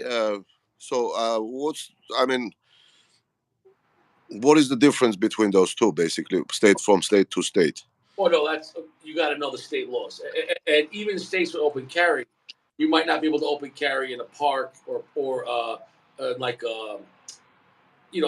for example, if you Yeah, hospital, school, whatever, right? yeah, of course, yeah, you don't need that there, but you get what I'm saying. Though, so, but yeah, but there's always still different stipulations, like maybe obviously anything that's private property, they could have. Okay, for example, even if you have open carry and a concealed carry license, if you go to a business and there's a sign on the door saying you can't bring it in there, well then you can't bring it in there, and if you get caught, you could get what's called armed trespassing because they had a sign. You know what I'm saying? Now, Right, if you it's the first time, well, how would they know if it's a concealed carry? So you're still lawfully carrying, but if it's private business and they say you can't carry here, if security said you need to leave, then you just have to leave. But if right, you don't leave, then you get what's called armed trespass. Because legally, you could say, "Well, I didn't see the sticker," right? But then they'll say, "Well, now you know." So if you do it again the second time, you'll get armed trespassing. You get it? okay. So, in that case, you have to leave your gun in your car and then go to the store. Yeah, or you don't go to that store. Yeah, or you don't go to that store. No, that's a big thing too. So I mean, there's a lot of businesses out here that have a sign saying we want you to carry, or like like even in New York now. Now in New York, this concealed carry. They changed the law, and so the cigar shop that I went to, they had a sign saying "Guns welcome," legal carry. So that's going to help the business because you get guys that smoke cigars. They say, "Hey, yeah, sure. If you carry the license, carry the Yeah, gun." nobody will rob them, huh? Yeah, if you're a criminal, why would you want to go in there? So, yeah, Right. yeah. So it is what it is. I mean, so, of course, if it's your private property, like let's say you lived in Colorado, and I was coming to your house to whatever, play cards or hang out with you. But if you said no, but I don't want it in my house, my wife won't allow. Well, that's your rules. It's your land, so I have to leave it in my car or not come over. You know what I'm saying? No, Right. So, but private property, it's whatever you know, whatever the person that's the landlord decides. If they so because you don't have to go there. You know what I'm saying? So Right. There was this apartment complexes in Texas. They don't allow for the residents to have a gun. yeah, I've heard of some apartment complexes trying to do that. I would never live there. And how are you going to provide me a bodyguard? Who's going to protect me if somebody tries Yeah, to? like I mean, okay, Carrie, I understand, but like it's your home. What about you're just going like target shooting? Yeah, but it's once again you say I don't have rights. What's next? So I wouldn't live there. You know, Yeah, that's that. Yeah, yeah. Now I I would, have I have a lot of Afghani truck driver clients, customers from Afghanistan. So they when they first come, basically they live in those complexes. That's where they come, and then they 1 year or two they work, they make money, and then they move on. But yeah, usually in those apartment complexes, they don't let them to buy a gun, to have a gun at home. yeah, that's to me that's criminal. I don't know how you could say people can't protect themselves. Because here's the thing, criminals are going to do whatever they want. So how could only good people are going to listen because they don't want. Gio is not even in the comments, man. He's just sitting there and laughing right now at us. Geo ruined He's the watching on his TV and then he's taking pictures of me and then in the dark, you. he ruined the show, man. But Yeah.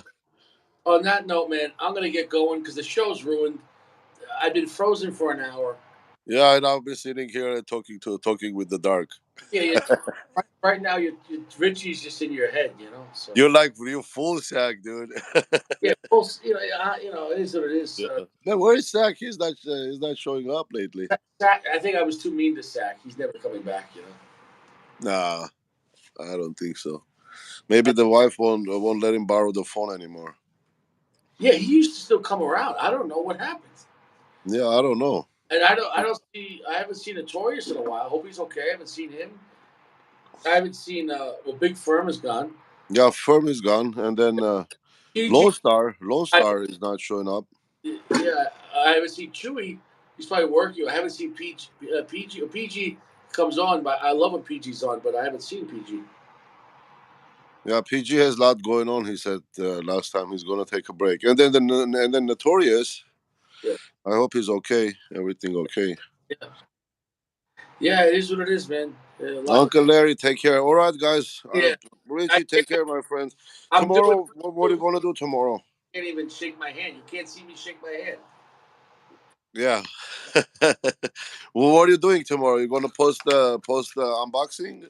I'm gonna post the unboxing of the cigars, and then my Greek friend's gonna come over at 3 o'clock, and I'm gonna take him maybe to like near the mountains, and we're gonna smoke a cigar together. We'll see. Yeah. So And then I don't know. I can't, Tomorrow I might go to I can't take the it because he's not. Mrs. has been on my ass for last few days. Let's go see the Indiana Jones movie. Oh yeah, Yeah. So I don't know. yeah, because he's not a citizen yet, so I don't think he can go to the range. I gotta find out the rules on that. Do you have Oh, to you be? have to be a citizen to go to the range. I don't know, but I don't want him to jeopardize. You understand what I'm saying? Obviously, you can't Yeah. buy it if you're a citizen, but I don't know if you can go to the range and use someone else's. I don't know the rules on that. Well, I know people buying guns here with green card without being a citizen. But he doesn't even have a green card yet. Oh yeah, yeah, You know what I'm saying? yeah. Though, Any so that documents? But the ranges here, there I go. Everybody knows me. So no, it's different. No. I'm talking about once you're a citizen, you have full rights. So right, a green card, yes, but you get like a certain ITM, like a number.